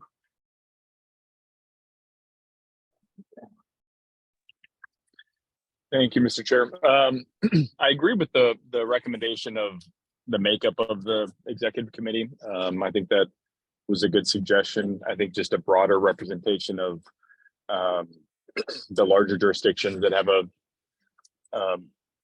I think a more, I'm trying to think of the right word, a larger stake maybe in some of the decisions that the board makes.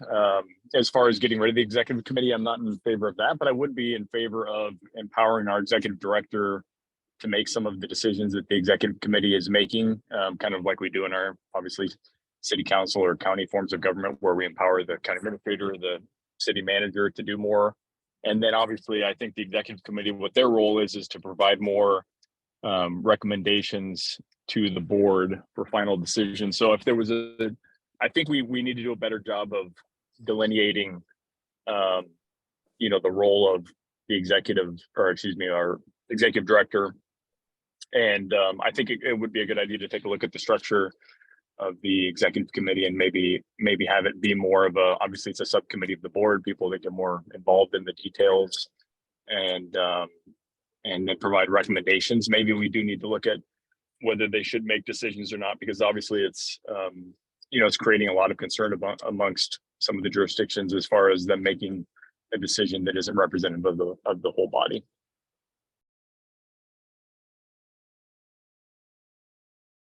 Okay, thank you. Anybody else?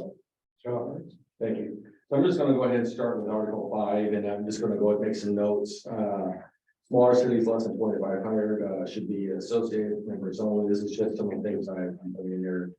This will help in filling a quorum, membership. It's more easily obtainable on board meetings. We had a couple of smaller cities that were absent today. So I think that would be maybe a viable solution for making it easier for quorums. On Article 8, the voting structure should be weighted in favor of larger agencies. These agencies contribute more operational costs to the COG. And I think from what I'm looking at our position in Benton County, I saw some notes or some information from the city of Richland, the city of Kennewick was there in favor of that, for maybe giving double weight votes to some larger entities. On Article 9, the committees, our recommendation is not to have an executive committee, but if there is, it looks like there's a good list of duties that is contained currently proposed in the executive session 2.6. If that's the case, then resolution 08-18 should be rescinded, as it delegates significant authority to the executive committee. And I do think that as far as Benton County is concerned, I was looking at some of the notes from West Richland, Richland, and Kennewick. I think that was kind of the consensus that I saw.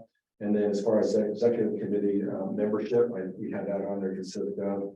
And I do believe county, large city, small city, maybe it says special districts, put a port in there, and then instead of at large, that's where you would put the transfer or watchdog or something like that in there. So you have a good reputation from ports as well as watchdog or the transit instead of at large. That's just some recommendations that I had, and I think they make sense. And I think it was consistent to what I saw from the surrounding cities and at least one county. I didn't see anything from Franklin County, to be honest with you.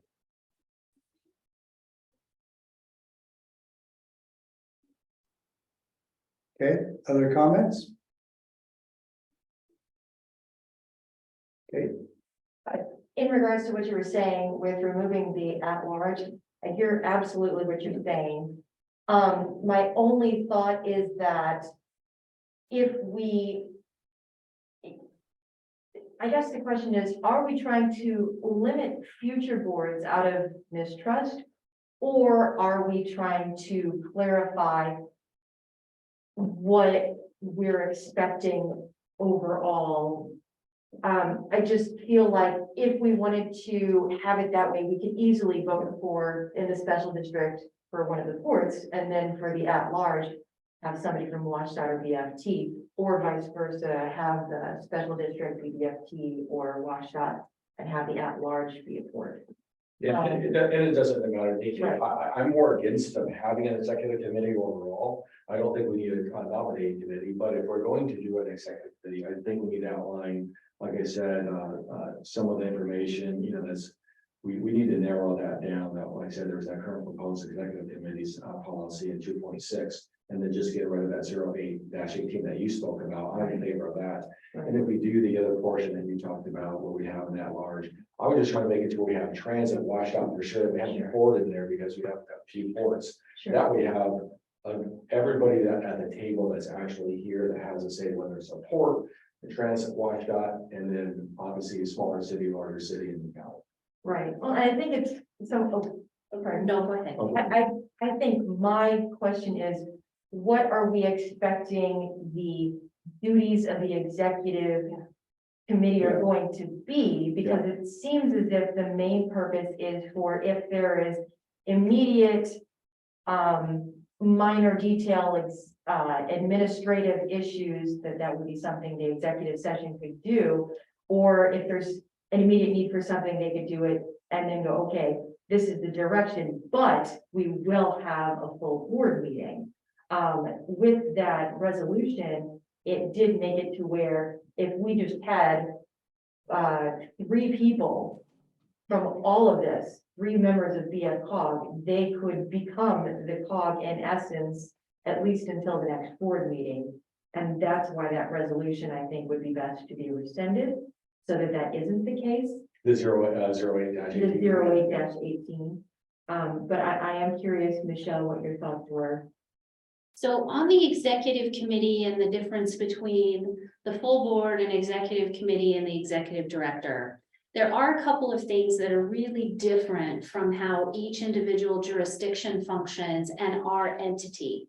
One, of course, is that if I were the city manager or county administrator for a single jurisdiction, it's very easy for me, well, I won't say very easy, it's easier for me to have clarity of the thoughts and direction of that elected governing body, because you're talking about 3 commissioners or 5 city council members. We have 14 elected officials representing 14 different agencies. There are many, many times when that puts the executive director in the decision, in the seat of trying to choose what's best for the organization, which may not always agree with the individual beliefs of the board representatives in their individual jurisdictions. I just want to insert in here. She said it will not always agree. It's almost guaranteed that 100% of the time, somebody in that 14 is not going to agree. And that's the purpose of the executive committee, is to take on that responsibility on behalf of the board, understanding that it still has to be ratified by the board. Yeah. If you don't want to have an executive committee and you're willing to have short notice board meetings, and there are going to be more than people anticipate, then you know that solves that issue of putting it all on the executive director. But so I have a few thoughts. So I want to just kind of put them all out there and let you guys kind of think about it. So that's one place where it's different. We're having the ability to discuss issues with the executive committee and get guidance and feedback from a sampling of the board versus pulling the entire board together, especially when it's an issue that is not a governance level issue. And there are a lot of those that come about where I can make a decision and I'm empowered to make that decision. It's not a question of that, but it's really, maybe I don't feel like I adequately have the pulse of what that feedback would be. But if I send emails out to the board or what, now we're into, you know, there's lots of reasons why that's very difficult. So we do have that executive committee. That's what I'm saying is that would be maybe proposed, using, you know, making sure we're clear on that 2.6 for anticipated action. Yes, yes. And then, So and then removing the 08-18 altogether. I mean, that's what I'm looking at. Benton County, West Royce, and Richland, Kennewood, we're all kind of on the same boat. yes, so I want to finish just putting these couple of thoughts out here, and then you all can kind of think about how that relates to different levels of decisions. There are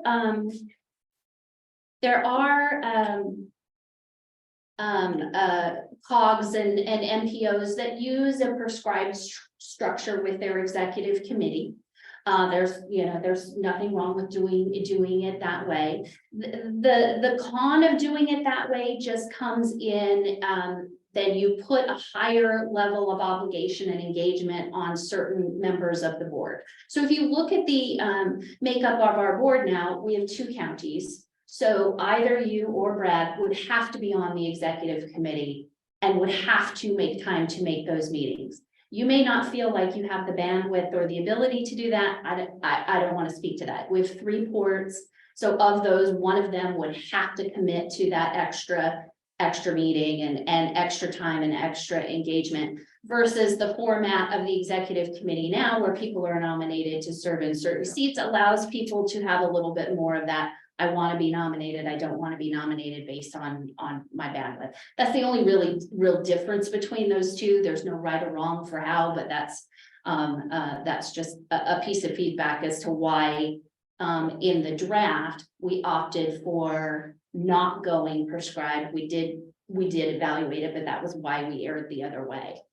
On the executive committee and the current resolution 818 versus powers to govern outside of a meeting. Oh, sorry about that.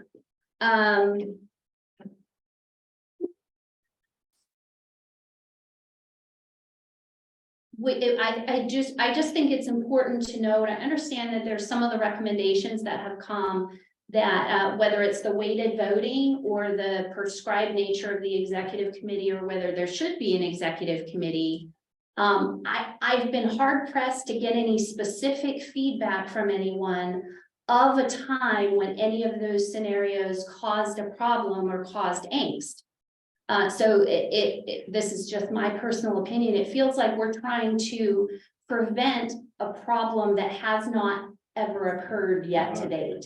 So for example, the executive committee as it sits now has had the authority under this resolution since 2018 to do exactly what it is we're trying to prescribe against. And they've only used that action 6 times since 2018, and every time it was when the organization was lacking an executive director. And a decision that might have actually been the executive directors needed to be made in the interim, and there wasn't an executive director to do it. So the executive committee took the action, they brought it back to the board. 100% of the time, those actions have been ratified by the board after the fact with hardly any discussion. I mean, they just were, because there were procedural kind of things.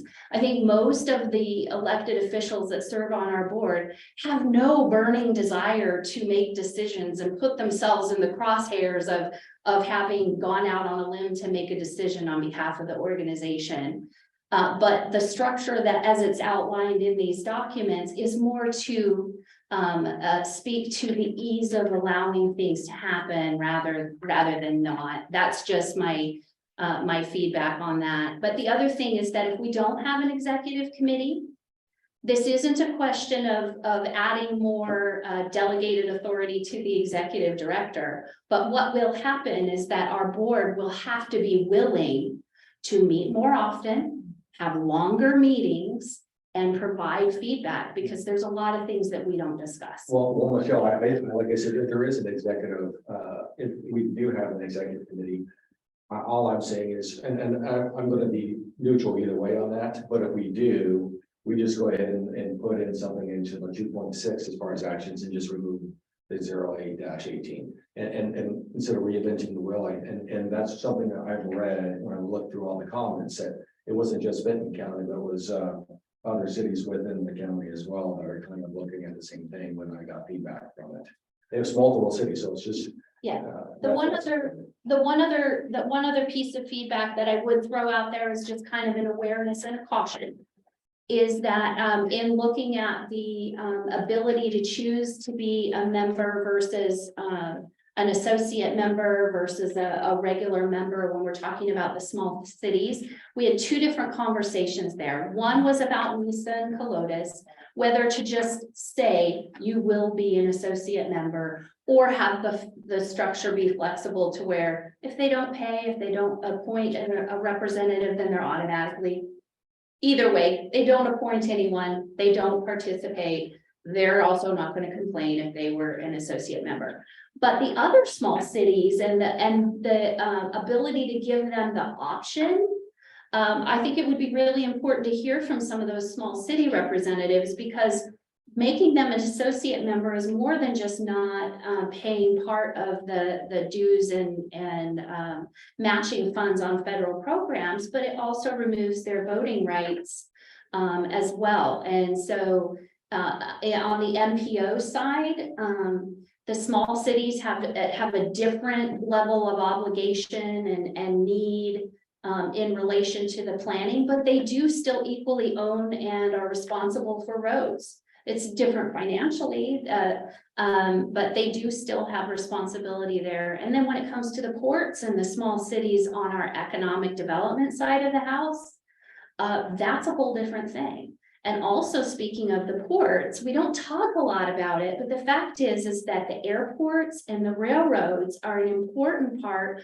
of the transportation infrastructure. And so they also have some responsibility to our overall planning efforts as an entity. So I just throw that as background information when we talk about the kinds of members and voting rights and who pays what share. Yeah, that's where you come into the weighted voting, I think, is and so that would be one of my big things right here is the weighted portion of voting. Sorry. But the other things you said, Michelle, it makes sense. Sorry to I'm trying to get our screen back over here for you guys. You got the one behind this, but. Yeah, my eyes aren't that great. So as you go back to like the Title VI, then, and in terms of our quorums, our number of votes, our representation and that sort of thing. Again, I think it's, you said 14 members currently, which I think includes Walla Walla. Yes, we've got 16. Well, there's 16 currently on this Title VI. Oh, 17 if you count the WashDOT. Yeah. So you do have that subtle difference between COG issues and MPO issues for the count. Right now, Walla Walla and WashDOT count in MPO voting. Okay. But for the COG itself, if you don't count Mesa and Colotes, which right now they are paid regular members, they just don't have an appointee, so we still have to count them in our number.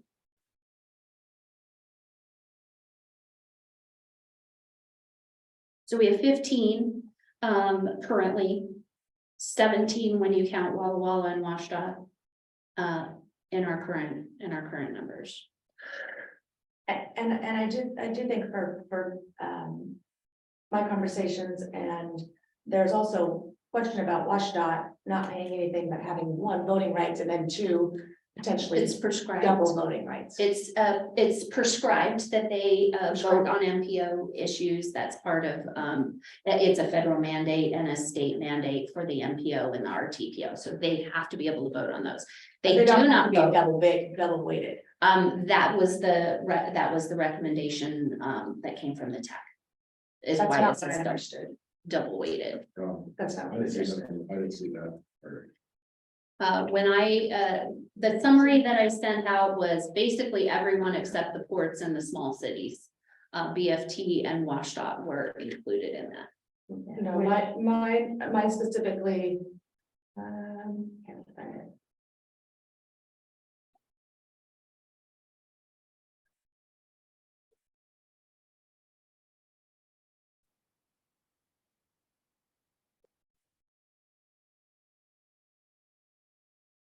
And then while she's looking at it, can I talk about section 1.2D?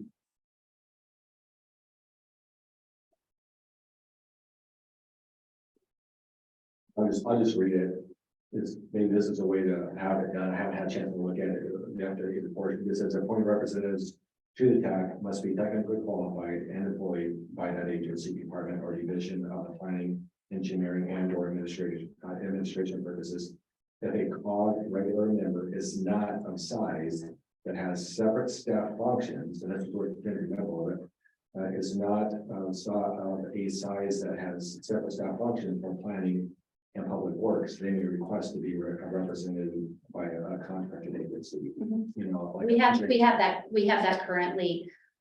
Is it, Aaron, you can answer this for me. Is that Benton City or Prosser that is represented by their a contracted planning agency? That is the city of Benton City. The city of Benton City does not currently have a planning department, so that is why. And they, I believe, only have 2 other city staff members. Okay, perfect. So we can do that. And then the other one was 1.2C, just that the composition of the tax will remain the same as it is currently. Yes. Okay. So the feedback we did receive from the TAC was that they did not have concern with having planning folks being represented as part of the TAC. So they did provide and it was in the packet that we sent out for you guys. They did provide some specific edits to the TAC standing committee policy. I personally didn't have any issues with what they had represented for their policy at all, but we didn't bring that forward now because we would have to make other edits based on the bylaws. Perfect. Yeah, but they should be added on an as-needed basis.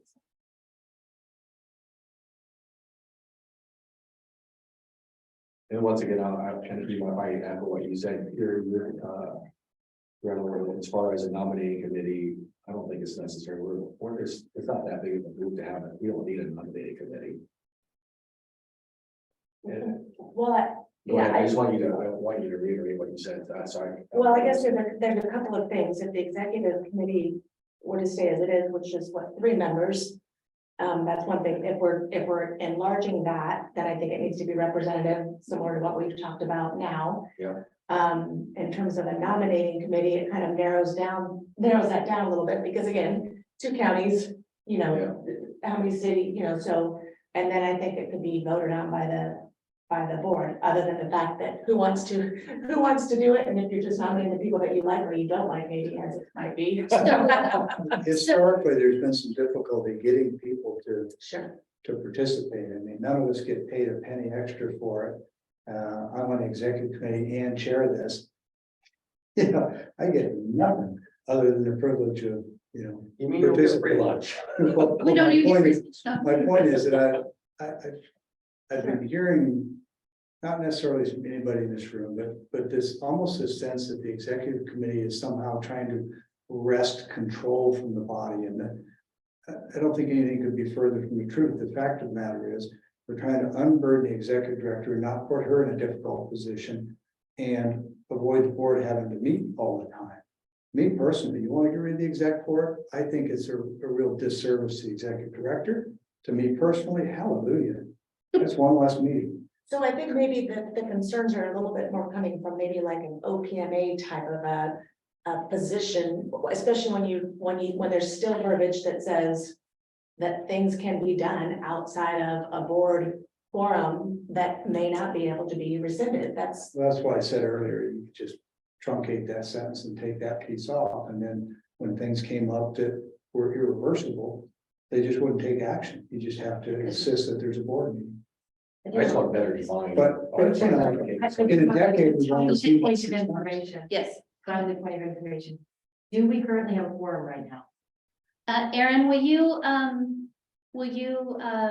take the slideshow down, and we want to just recheck our quorum here? That's a good question, Kate. Thanks for Because we asking. still have actions we've got to take. Mhm. No, it's a very good question. I didn't see all the rest of the folks there. Benton County. We should have it done. Because we've got 5 here. Okay. Let's see. So we need 10, as with our current bylaws require 10. So we still have Chris, we still have Vicky, Skip, let's see, who else is still here? Oh, Ken is Ryan. Hold on. Okay, so we have 11. Okay, so we no longer have Skip. Who's El Barrel, or that's That's Lee. No, I'm sorry, the Washington, this is a new person, right? That doesn't necessarily yeah. matter as long as it's. Yes. Chris. Yes. Michelle, we have 5 members on Zoom.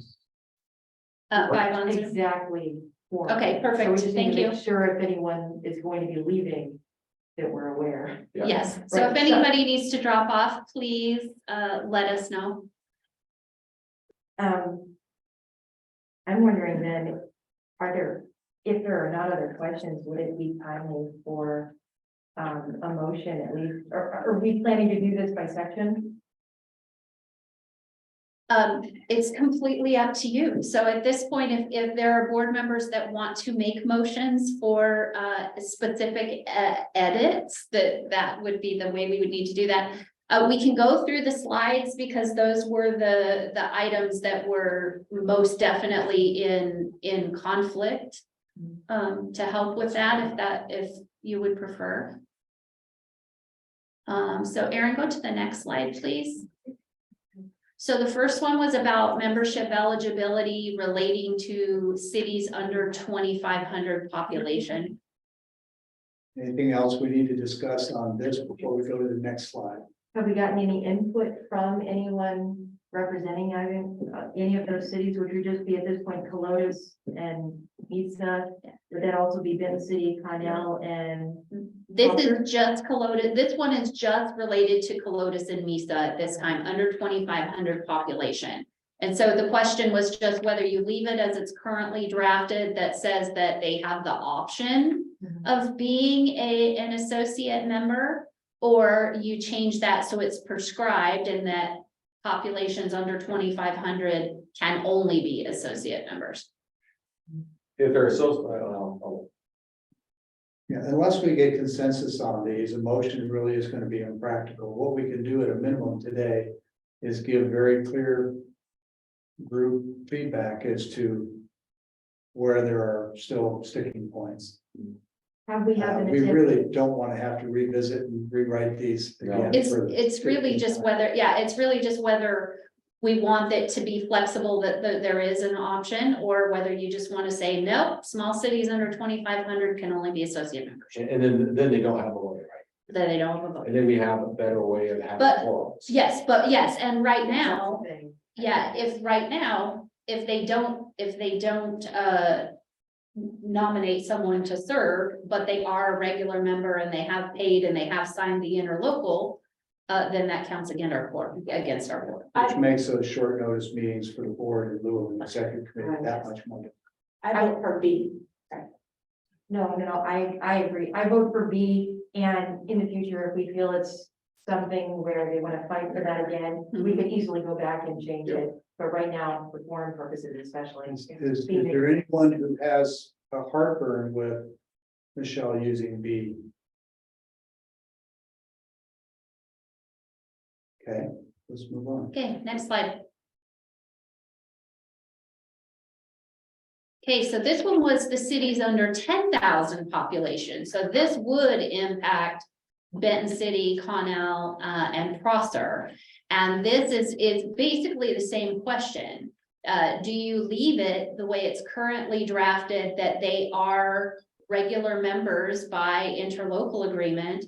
Or do you give them the option of choosing to be associate members who are non-voting? And of course, the pros and cons of that are that right now, all three of those cities are regular members. They do pay, they do participate, they do have their voting rights. And they do, they participate in those federal programs, and the regular member assessments are what pay the matching for those federal programs. So Brian's got his hand up there. Brian, please go ahead. Yeah, I just think this is solving a problem that doesn't exist. I mean, if we need to examine it later, we can, but why not just keep it as A? They're participating, they're currently members, they participate. So I don't see any reason to change that. Michelle, can I add something really quick on this? Speaking from the MPO side, if these jurisdictions were to become associate members, then they would have to have a sponsoring jurisdiction whenever they were to have a project, and their projects that are currently within the TIP and the STIP would fall out. So just wanted that to be known. Mayor Barrow, would you go ahead, please? No, I mean, obviously, I'm for the A. I mean, I you know, we do participate, and I think that's important to still be involved. So I just want to make that comment. And I'll just second that. I think the voice of the directly affected cities should weigh heavily on this one, and I support Mayor's comments. And just to, Mayor Barrow, you were saying that you want to keep A, is that correct? Yeah, except correct. Okay. Is Mayor Lehman still online? No, she's not. Go ahead. So just for clarification, basically A is what they are already doing, and they're already paying dues, and they're a part of it. And so A is keeping it just the same. And B is really just giving them the option to maybe opt out, but that's not in their best interest whatsoever. Yeah. Okay. And giving them the option does make things more complicated for us, because then we have to always negotiate, are you in, are you out, what's happening? I'm good with A. Anybody have heartburn with us keeping A? Okay, let's move on. Okay, next slide. Okay, so this is the RTPO MPO voting rights. This is the weighted voting option. So currently it would be, you know, keep voting rights where every regular member gets one equal vote on all issues before the COG. The other option would be to give cities with a population of over 10,000 counties, BFT and WashDOT, double weighted voting on all MPO or RTPO issues. And Brian's got his hand. Brian, please. Thank you, Mr. Chair. I'm just curious if we've done any benchmarking to see what other similar organizations in the state do, if anyone does a double weighting like this is a proposal.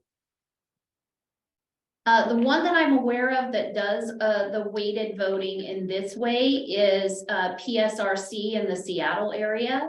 And part of the reason that they do that is they are the funding authority for all federal funding. It passes through their entity before going out to any entity. So it's more than just the grant program that we do our call for projects. It's a much larger level of funding. And because of the number and size of communities, they do weighted voting.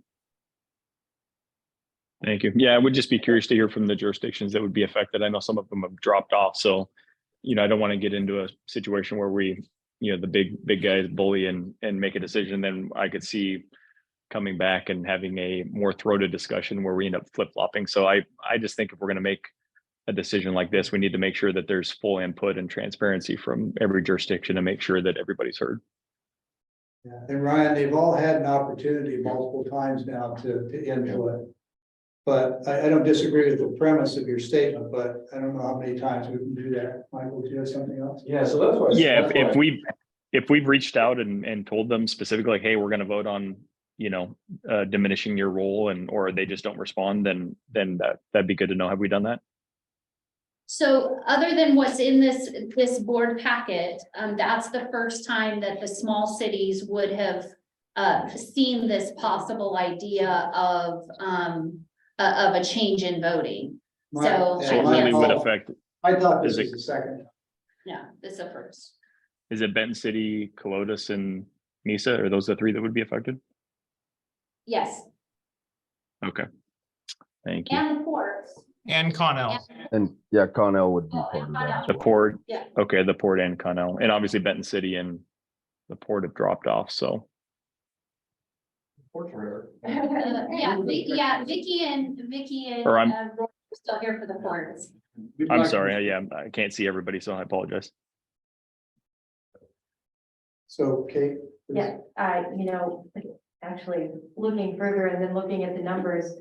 Earlier, I had said that I would be in favor of waiting, but now looking at the numbers, there are so few other than the ports and hearing, and I hadn't even considered the transportation, and you're right, you have the boats coming in, you've got airports, you've got rail, you've got all kinds of other, so I think now, you change my mind. I think I'm gonna go with, I prefer A, keeping it as is. Michael? So I'm looking at once again, and I've looked at what the county's looking at. I also read what the tag on, and what they said on, as far as, Richland, it says on these lines, provided double weighted vote, provided, the county cities about 10,000, I saw that, so, I saw what city of Richland had put in there a little bit. I think I understand what the city of Kennewick was, so there's significant areas of population where city government and county government's looking at this. Once again, those agencies contribute more of their operational costs to COG, and everybody should have a vote. But that's where the money's coming in for most of this COG, and this is where it's happening within a lot of the infrastructure and transportations within the cities, within the counties. And so I still think there should be a petition for double weighted. And I'm very pro on the port and everything like that, but when I'm looking at the funding and how it's going to be put into the cities and transportation here, I'm still in there that there should be a double weighted. I'm looking at the notes from other people with other entities within the cities as well. So I have just a couple of clarifying things, and I would like to hear from Chris from WashDOT and Ryan. The couple of clarifying things I would add is that, remember, this is about approval of plans, approval of grant applications, that kind of thing that happens at the board level. This is not related to voting on the distribution of funds for projects. That's handled under the call for projects. So I just want to be clear that those are two separate things. The other was that, oh, shoot. I'll let Chris talk and then I'll, there was something else really valuable I was gonna throw out there. Chris, will you go ahead and weigh in or WashDOT? Sure. So I'm new here, so I don't know all of your background and ins and outs here, so I'm not going to provide an opinion on these two. But I will say I've been on the board of a COG and another MPO, and what has been done in a couple instances is not necessarily double the weight, but we have had, like, at a certain population level, combining smaller cities and towns and giving them one or two representatives on the board in a rotating capacity so they can represent those smaller cities and towns. It's kind of a similar effect to doubling or lessening the smaller cities or towns, but just an observation there from past experience on what's been done. Thank you, Chris. I remember the other thing, which was about the shared expense of the matching funds and operating the COG. There are a couple of MPOs that how they do that is they votes per entity, but they take that annual cost and they just divide it equally amongst all members. Every member pays the same amount so that you don't have that well, we're paying more, so we should have more say. So there are some that do it that way as well. Well, can I respond to that? Yep. Sorry. No, it's okay, just Ryan's been waiting, but go on, just quickly, please. Well, just as it relates, because we did go through some of the funding for tax, so like Helotes and Mesa pays 600, Connell 2912, Prosser 4043, and Kennewick 52. And then the ports pay $10,500. So, I mean, just to put it in relation, and then if you went and did what you said, that changes things quite a bit. And it puts a big burden on a lot of those others. So I mean, just kind of putting it in relation. Go ahead. Yeah. Ryan, I didn't know if your hand was up from previously or if you had a comment. No, I'm sorry. My hand was inadvertently left up, but I guess, you know, if none of the jurisdictions that would be impacted by this have any input, then maybe that means they aren't significantly worried about the potential revision. Oh, I think they do. Mr. Caggers, Yeah. did you want to say anything on behalf of the port or your port? Where's road meet the road, and ports, on transportation, I think we ought to be at the table. Oh, yeah, boy, let's vote, I mean, and our votes should be equally as important as the senators. This is Vicky Gordon. I agree with that. I don't see any reason to make a change here. It looks like a solution looking for a problem.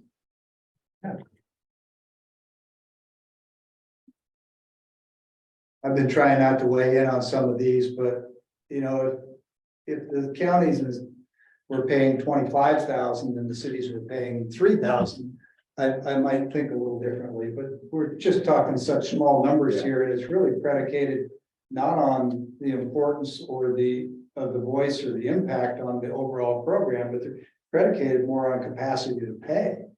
And I think it's easy to potentially view the amount that they pay as somehow being relevant to the amount of a role that they have. I don't think it is. I think it's capacity to pay primarily. But what do I know? All right, so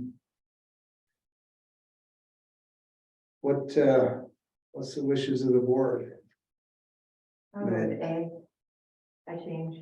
I went A over B. Keep it the way it is. A. Yeah. A. Is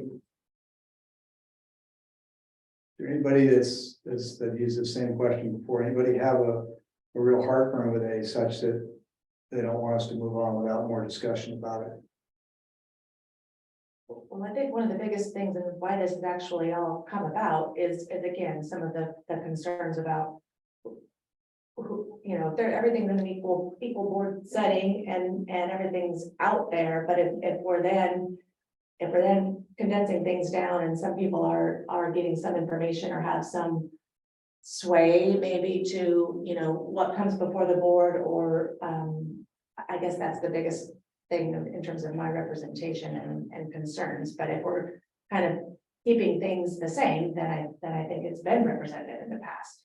So I guess I kind of feel like A would be fine, but it kind of circles back around to a few of the other things and how we move forward. So Yeah, and my view might be a little, I mean, as a county commissioner for quite a while now, I have this notion in my head that it's not Franklin County and Pasco and Connell and Mesa and Helotes.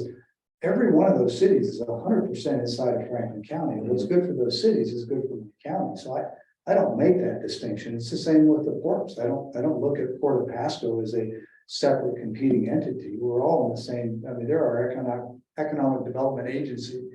Yeah, to me, but that's a county perspective. It may look different at the city level, looking at other cities in the same county.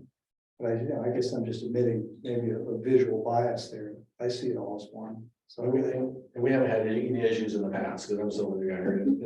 And as far as I know this gentleman right here for a long time. So no, that's gonna be the case, and I'm good with it as well. When we But discussed we just want it, to make sure we're getting things done right. Yeah. It's fair. when we discussed it with the TAC, I actually asked them that question. I said, I'm not aware of a situation where maybe something that the cities wanted or needed was thwarted by the votes of the, you know, the smaller cities or other entities. do you have an example of something like this that has happened so I can understand? And there wasn't any of that kind of an example. And again, I think at the board level, when you think about the things that we're voting on for the MPO, it is things like the plans as a whole, which doesn't really affect what each jurisdiction is able to do. The only place where you really get into the jockeying with that is the call for projects and the funding. And of course, that's a whole different story anyway. Brian, did you have a comment? I saw your hand go up briefly. I was just giving a thumbs up to, I'm working on the emojis. Well, because I had a note in here that the supported weight in the TAC was voted for 8-1, with Richland being the only one that said no.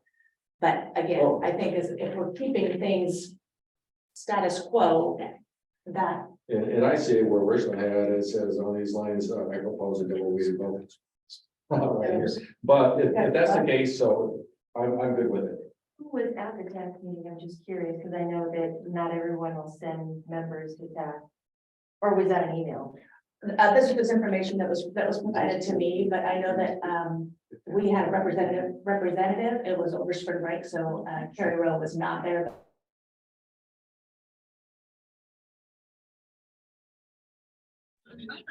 Just for the record too, I'm for A. And watch the video. So, Based Michelle, off of, oh, sorry.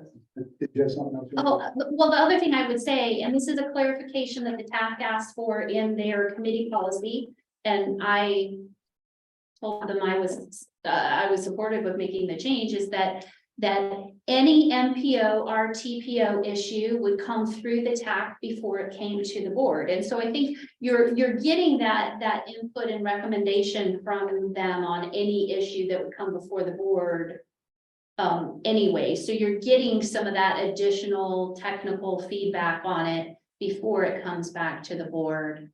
And they wanted that specifically spelled out in their committee policy. And that's fair enough, because most of the information I'm doing when I'm talking is coming back from TAC members, providing me information, but I can live with A. And honestly, I was just thinking about it based off of what you had just said, Chair Pine, is that when you have organizations or municipalities like counties or BFT, WashDOT, or the courts, they kind of have more than one vote, because in Franklin County, if it's for Connell, for instance, you're gonna have Connell and Franklin County wanting to have that thing done. In essence, I would think. But yeah, that's even more why I think that A is what I would prefer. Is there anybody that just can't live with A? Okay, next slide, Aaron.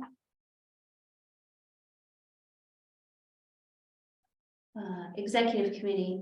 There's a lot of font there.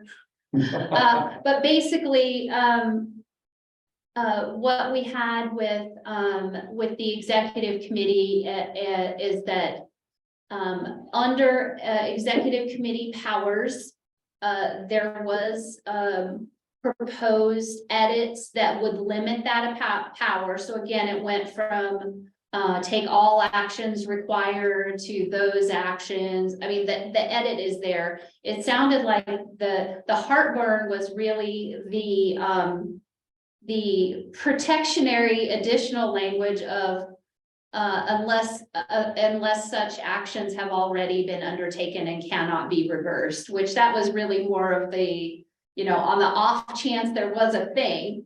No one could identify what a thing like that would have been, but if that ended and the language instead just said, shall be subject to revision, alteration, change, or ratification by the board, period. Does that? I think it was an attempt to be extra transparent, really. I can't remember anything that's ever come up that wasn't, and frankly, if it couldn't be reversed as a member of the exec committee, I'd be really reluctant to even undertake it or vote on it. That's why I don't have a problem with taking that language off the end of it. And if I'm on the executive committee and I'm trying to facilitate the best interest of the board without having to call a full board meeting, last thing I want to do is stamp my name on something that can't be changed, because now I am speaking for the board. And if something like that came up, if it was important enough for us to take that level of risk, it's important enough to get everybody on the phone. Has that situation ever arose? No. Again, I think we're fixing a problem that doesn't exist. And I think that, I agree with you, that the whole executive committee is fixing a problem we really don't have. Right. I think that Because a lot of a this. form of 5 versus a form of 7, you're two different people, but if it's administrative type stuff that needs help, then that's Right. different. That's It doesn't require votes and things. Yeah. I think that a lot of it kind of comes down to, again, trusting in the system that we have of representative republic, where we agree that this person is gonna have, in general, the best interest in mind for the group of people voting for them. And I think that with these changes, especially removing that resolution or rescinding it, I have no issues with these changes. You can also just delegate additional authority to the executive director with, in addition to her contract that says, we're asking you to take on this extra Do responsibility. you want that? And you are hereby indemnified and protected from any form of, anything on the basis that we're asking you to take on this additional responsibility. But if I were the executive director, I would not take, well, yeah, you certainly can do that if you want. But that's my point, is that it's only fair to ask so much Right. and to put, there's a reason we have a board, is to make decisions, and it's not to dump the decisions on the executive director. Right. And so long as the board is willing and over time proves that they will in fact convene. I know historically I've recalled problems with this board trying to get quorums, but I also have to say that recently it has been better than in the past. Yes. Agreed. We've had some new blood join the team, and it has definitely been better. So I just really hate to give up those extra meetings. I mean, that's what you have. Well, I do. That's the big buck, right? Okay, Yeah.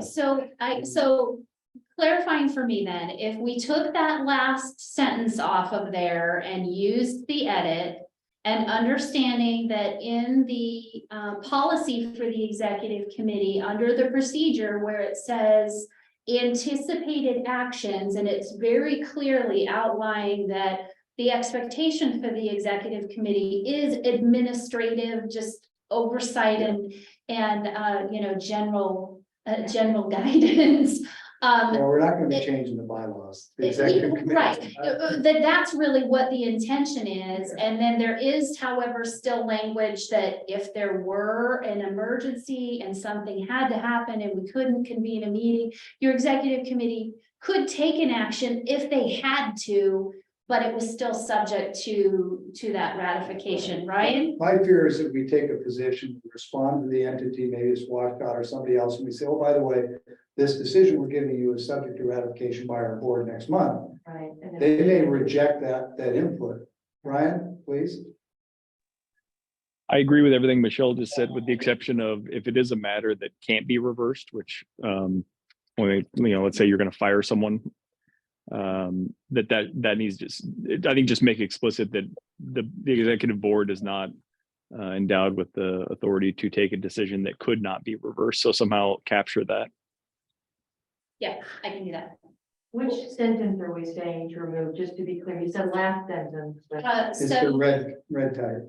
the last red type in the last sentence where, yes, so the sentence would just end after ratification by the board, Yeah. period. Okay.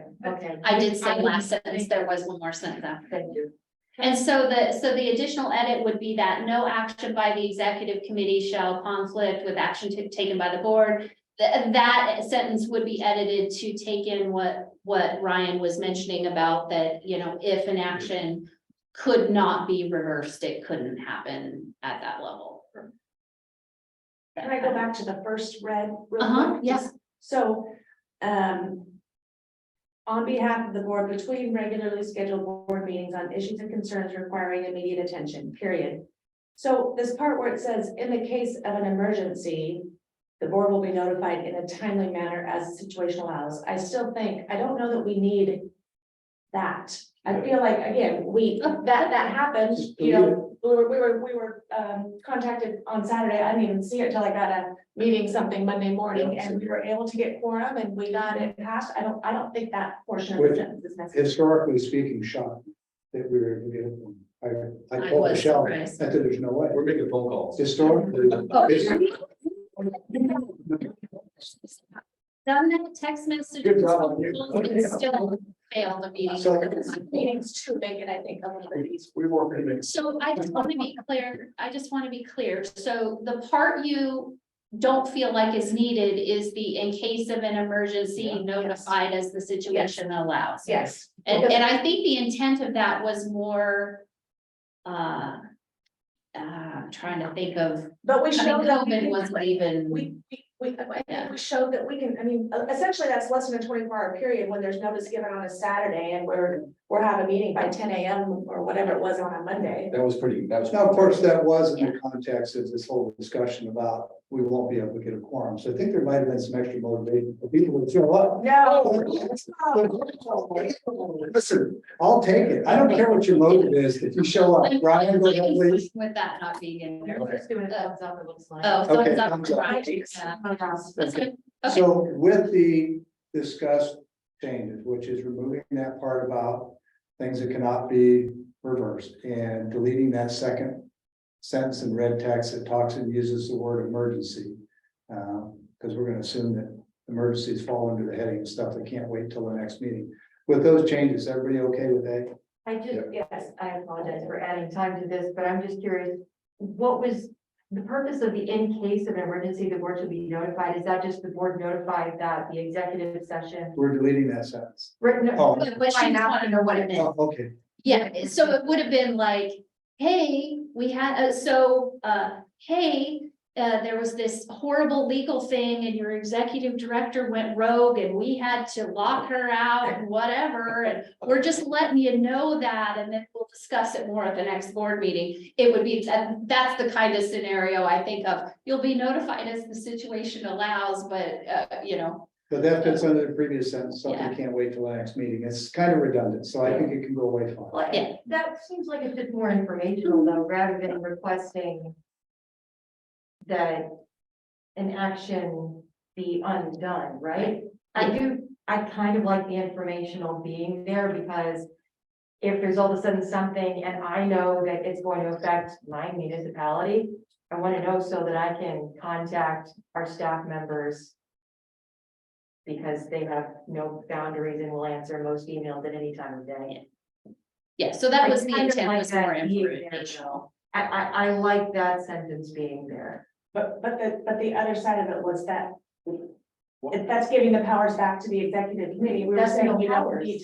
There's no powers. There's in no that powers, sentence. that's just It's not necessary if we call an emergency meeting, then it's not necessary. The board would be notified if they attend that emergency meeting and get the information and vote on it. But they're not being, there is nothing here saying, other than that sentence, that if there is an emergency thing happening, that the board needs to be notified. This is just saying that in case of an emergency, the board will be notified in a timely manner as the situation allows. So is there any other place that says that? Just change that sentence to start with, the board will be notified in a timely manner as situation allows. Yeah. I like that. Yes. That's Okay, good. I'm fine with that. Okay.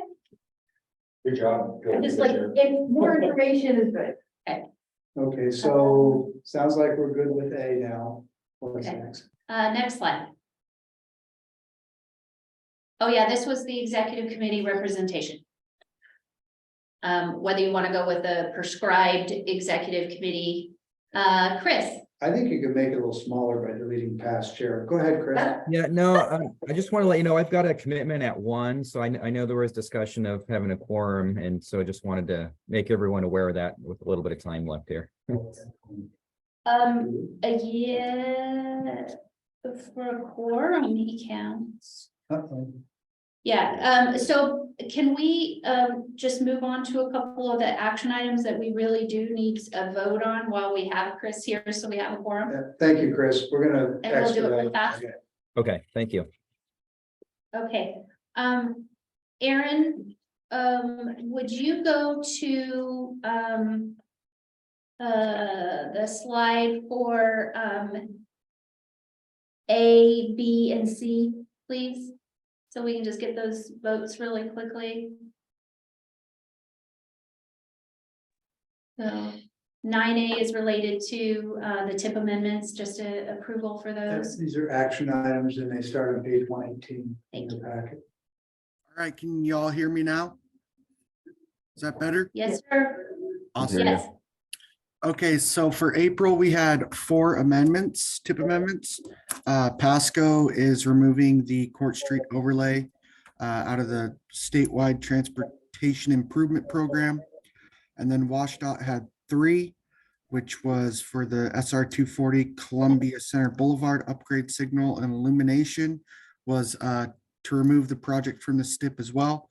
The SR 224 Red Mountain vicinity improvements project total decreased to 30 million. And then the US 395 Pioneer Memorial Bridge painting stage 2 moved funds between years.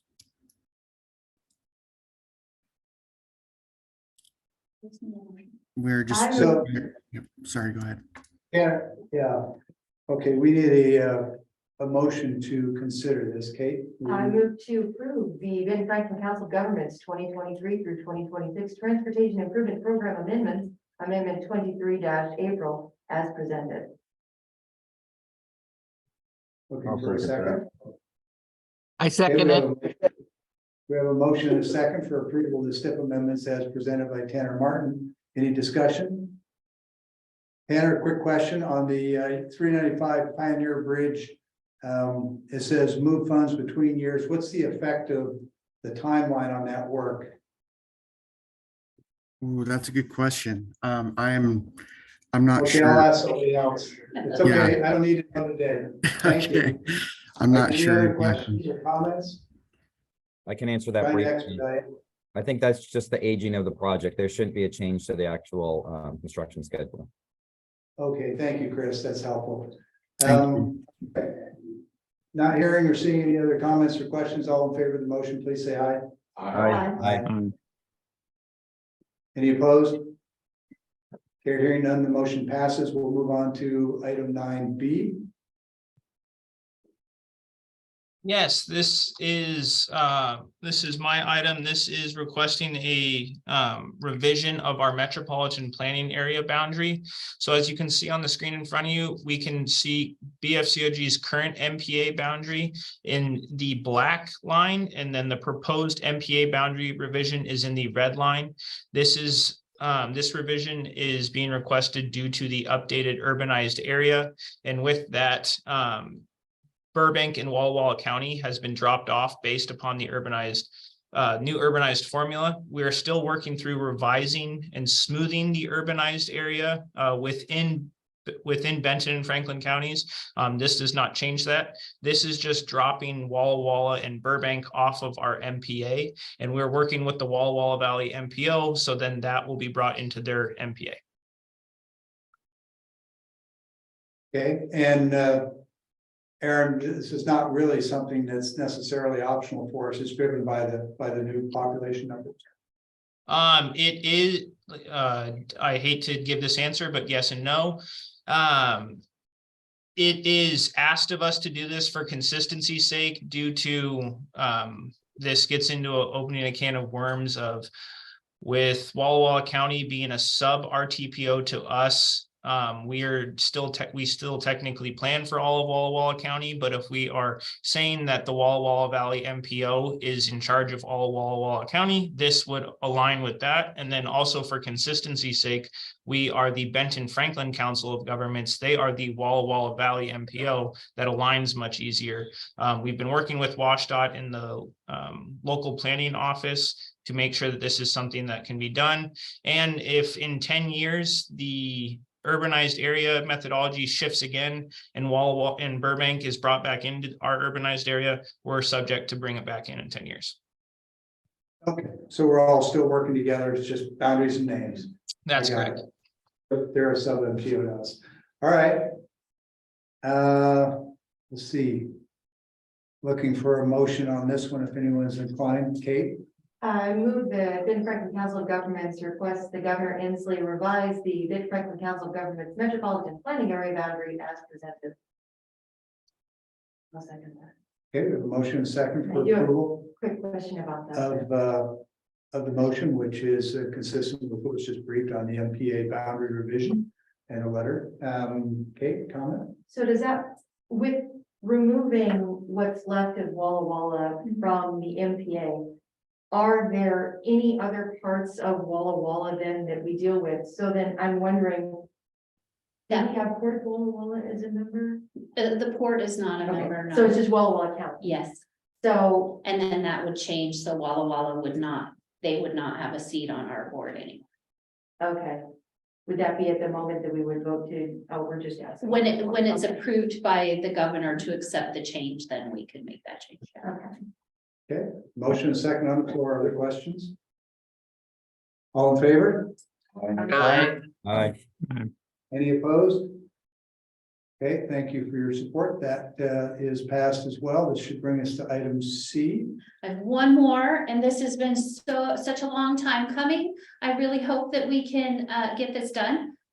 So we have a memorandum of agreement between Benton County and Franklin County and the COG to receive ARPA funding that would allow us to continue to support economic recovery coordination on behalf of the counties. We've been working on this since December of 2021, and we finally got to the point where we have a memorandum. And so now we just need to approve that by resolution if you are so inclined. Okay, before we move forward, Kate, I want to step back. In the last action, your motion didn't specifically speak to resolution 0623, which is resolution of the Board of Benton-Franklin Council of Governments to revise the COG's metropolitan planning area. That was the last action we took. Because your motion didn't specifically speak to resolution 0623, was it your intent for that to be part of the board's approval? Yes. That's the resolution that takes the formal action. Would we have to wait for Governor Inslee for that? Okay, then yes, that is what I. That was your intent. Yes. My Okay, intent. so we have it as part of the record that 06-23 was approved as part of that last vote and Thank the you. motion. Okay, so now we're on 0723, which you've spoken to. Yes, Erin, would you go to the next slide? So just for quick background, it's an agreement between the two counties and the COG. It provides $400,000 in ARPA funding between now and summer of 2025. It will be semi-annual disbursements along with semi-annual reporting to the county commissioners. And it covers the work that we've already been doing because of our CARES Act funding that we had previously received from the EDA to do technical assistance, project funding identification, disaster-related economic development projects, and continued coronavirus recovery planning. Okay, you can go back. Thank you. And I would just note that there's been some discussion about the federal government, maybe the state trying to claw back ARPA funds that haven't been committed. So this is, in my view, this is timely. We need to get this done. Well, then I move to approve resolution 07-23, a resolution of the Board of Benton-Franklin Council of Governments authorizing the execution of a memorandum of agreement with Benton and Franklin counties in support of economic recovery coordination. Is there a second? Second. We have a motion and second for approval of resolution 07-23 as presented. Comments, questions? All in favor? Aye. Any opposed? Okay, 07-23 passes unanimously. Thank you. Michelle, back to you. Okay, so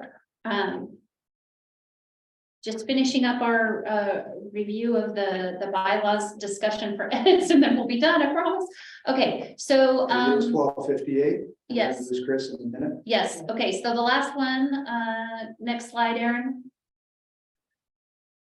Oh, yeah, it was did we want to do prescribed executive committee? We had a good discussion about it. I think the representation makes sense. It draws on past experience. It brings in new people. And frankly, this would be an easy thing to change in the future if need be. Yep. Yes, which one? That would be C. Membership of the executive committee. That we can see. Yeah, so you'd have a county seat, a large city over 20,000, a small city under 20,000, a special district. And then there was a debate about whether you wanted an at-large or to just have BFT have a seat. Yeah, it's like having D have a port and then having E, because it is pretty significant to have BFT there. I'm okay either or, but it's just giving a voice to making sure you have ports and the BFT there. Chris, before we hit 1 o'clock, I want to say thanks for sticking with us. We know you have to go. We've completed our action items. Have a great day. Thank you. Appreciate it. Have a good day too. The one thing that I'm just thinking is for this one, I noticed that the past chair is not part of that. Although adding the past chair would make it an even number. Right, so you could do two things. You could have an at-large. You could make that at-large the seat for BFT, or you could have the 4, keep BFT and the ports in there as D, and then have your odd position be your immediate past chair. Ryan? Just want to say I'm in favor of C as presented. It looks good to me. I think it's a good suggestion. Ryan, do you want it just like it is with the D the way it is, and then just E as open, or do you want BFT in there as E and then keep the ports in there as B? I just want to make sure. I like it as presented, but if anyone has strong feelings either way, I mean, I could be persuaded. I think it's a good presentation. I just wonder about past chair, just for continuity, maybe what your thought process is. I think if you've got a past chair and they're from the county, you'd be wise to say, that's who we want for our county rep. Yeah. If they happen to be from a large city, you say, that's who we want. But there may be times, hopefully this is one of them, where you say, the past chair wasn't all that great. Let's pick somebody else. So this is a point of clarification, okay? So that in a prescribed executive committee, what happens is those representatives are elected, and then from them, a chair and a vice chair is selected. She was asking about past chair. basically. Right, so I mean, so in this scenario, we would have a past chair that wouldn't be one of those people already, but it could be that in the future, that's a non-issue because your past chair continues to serve on the executive committee and they're just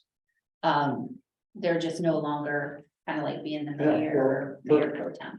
For example, I'm going to be a past chair here very soon, we hope. You can only hope. And so when you go to set up your executive committee and you look at the county, the other county may say, well, it's our turn to have somebody there. Well, I'm good. now, but 2 years from now, maybe somebody isn't, right? And they go, well, that county shouldn't have, so just keep that in mind as possible. It's not enough to say we shouldn't do it. And the other thing is that I really think that the role of the ports is so significant that it ought to be, I think it ought to be a standalone. So do the ports. If you did the BFT as instead of the at-large or something, that would be fine. But the ports, I think, oftentimes don't get enough, not intentionally, but I think they don't get enough recognition for their role in all this. And so I would agree with that. That's why I really like D being ports, because that gets ports at the table, and then because it's transportation, I really like that from a transit to be on there, and it just makes sense to me. Then we have. Well, it locks in a port and BFT. Yeah. And we do receive federal funding specific to BFT that is separate from everyone else. And so that also would validate that. Is BFT willing to serve every single year in this capacity if we're going to designate them? I suppose if they weren't, then you could have an at-large be there. Well, that's the point I was making, is that if we're going to make it BFT, I want to make sure that they're comfortable with serving every single year on the executive committee. So maybe you just set it that way. It's BFT or one at-large. Yeah. Then it's an equal. I would say BFT. We could do it like I would just say BFT, and if they're not available, then it's a given that you go to an at-large. At the current, I think the GM, I think they're going to be pretty motivated to be on there. What do you think, Michelle? I have a suggestion. Yeah, go ahead. Why don't we put BFT and then, like you said before, Brad, that if, let's say both county people can't do it, that we just say if any vacancy can't be filled from one of these districts, the board may pick at large or something, a catch-all phrase that would allow us to, if those categories can't be filled. That's what I was thinking. Okay. I didn't quite understand. BFT, in lieu of vacancy, board appoints at large. Okay. Yeah. So. So it's BFT seats, but if there's a vacancy. They are on this, but they So would be why- on the okay, executive committee. so it would, the only people able to be on executive are either going to be county, large city, small city, port, or BFT. Those are the only 5 that could be there anyway. Right, because Washtenaw can only participates on the MPO issues and not all of our other work. Ryan's got his Okay. hand up again. I accidentally left it open, but how many small cities under 20,000 or would qualify under C? Is it just 2 or 3? There'd be 3 in Franklin County. Yeah.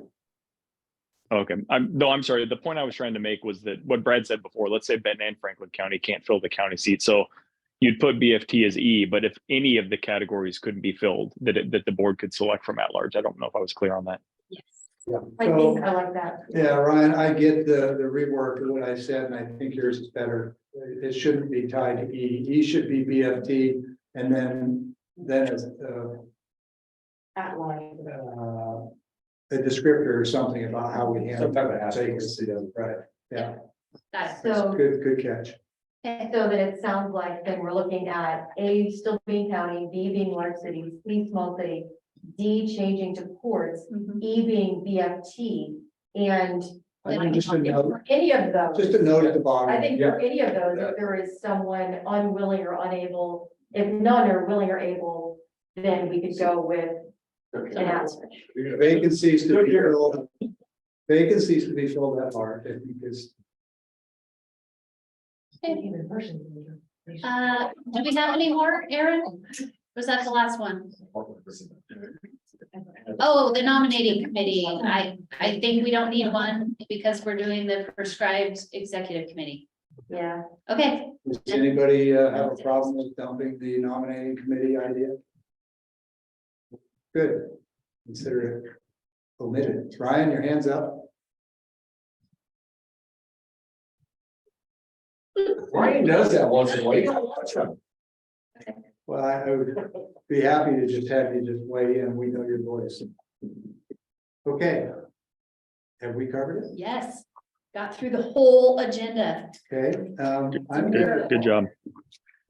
gonna pretend like item 10 doesn't exist. Yep. That's new business. 11 is comments, announcements for the good. Is there anything that's just gotta be today? We're done. I just want to make sure for the recording, did we decide that we're just gonna talk about it at the next meeting? Talk about what? If we are Recording going to meetings. decide to We are- record meetings? We are going to record them Okay. until such time as we bring forward additional information for further discussion and then the board can decide what they For want. now, we're gonna continue. It'll be in front of the board again. Okay, so it'll be up to the board to decide whether or not. Everything is up to the board and the law. Right. The law. Okay. Yes, so we will bring it back around. So that brings us to item 12, with apologies for a very long meeting. We are adjourned. The next meeting is Friday, May 19th. See y'all. Thank you, everyone. I'm so Goodbye. sorry. I appreciate you all very much. We didn't have to carry this over for another. Thanks, everyone. Yes, absolutely. Thank you.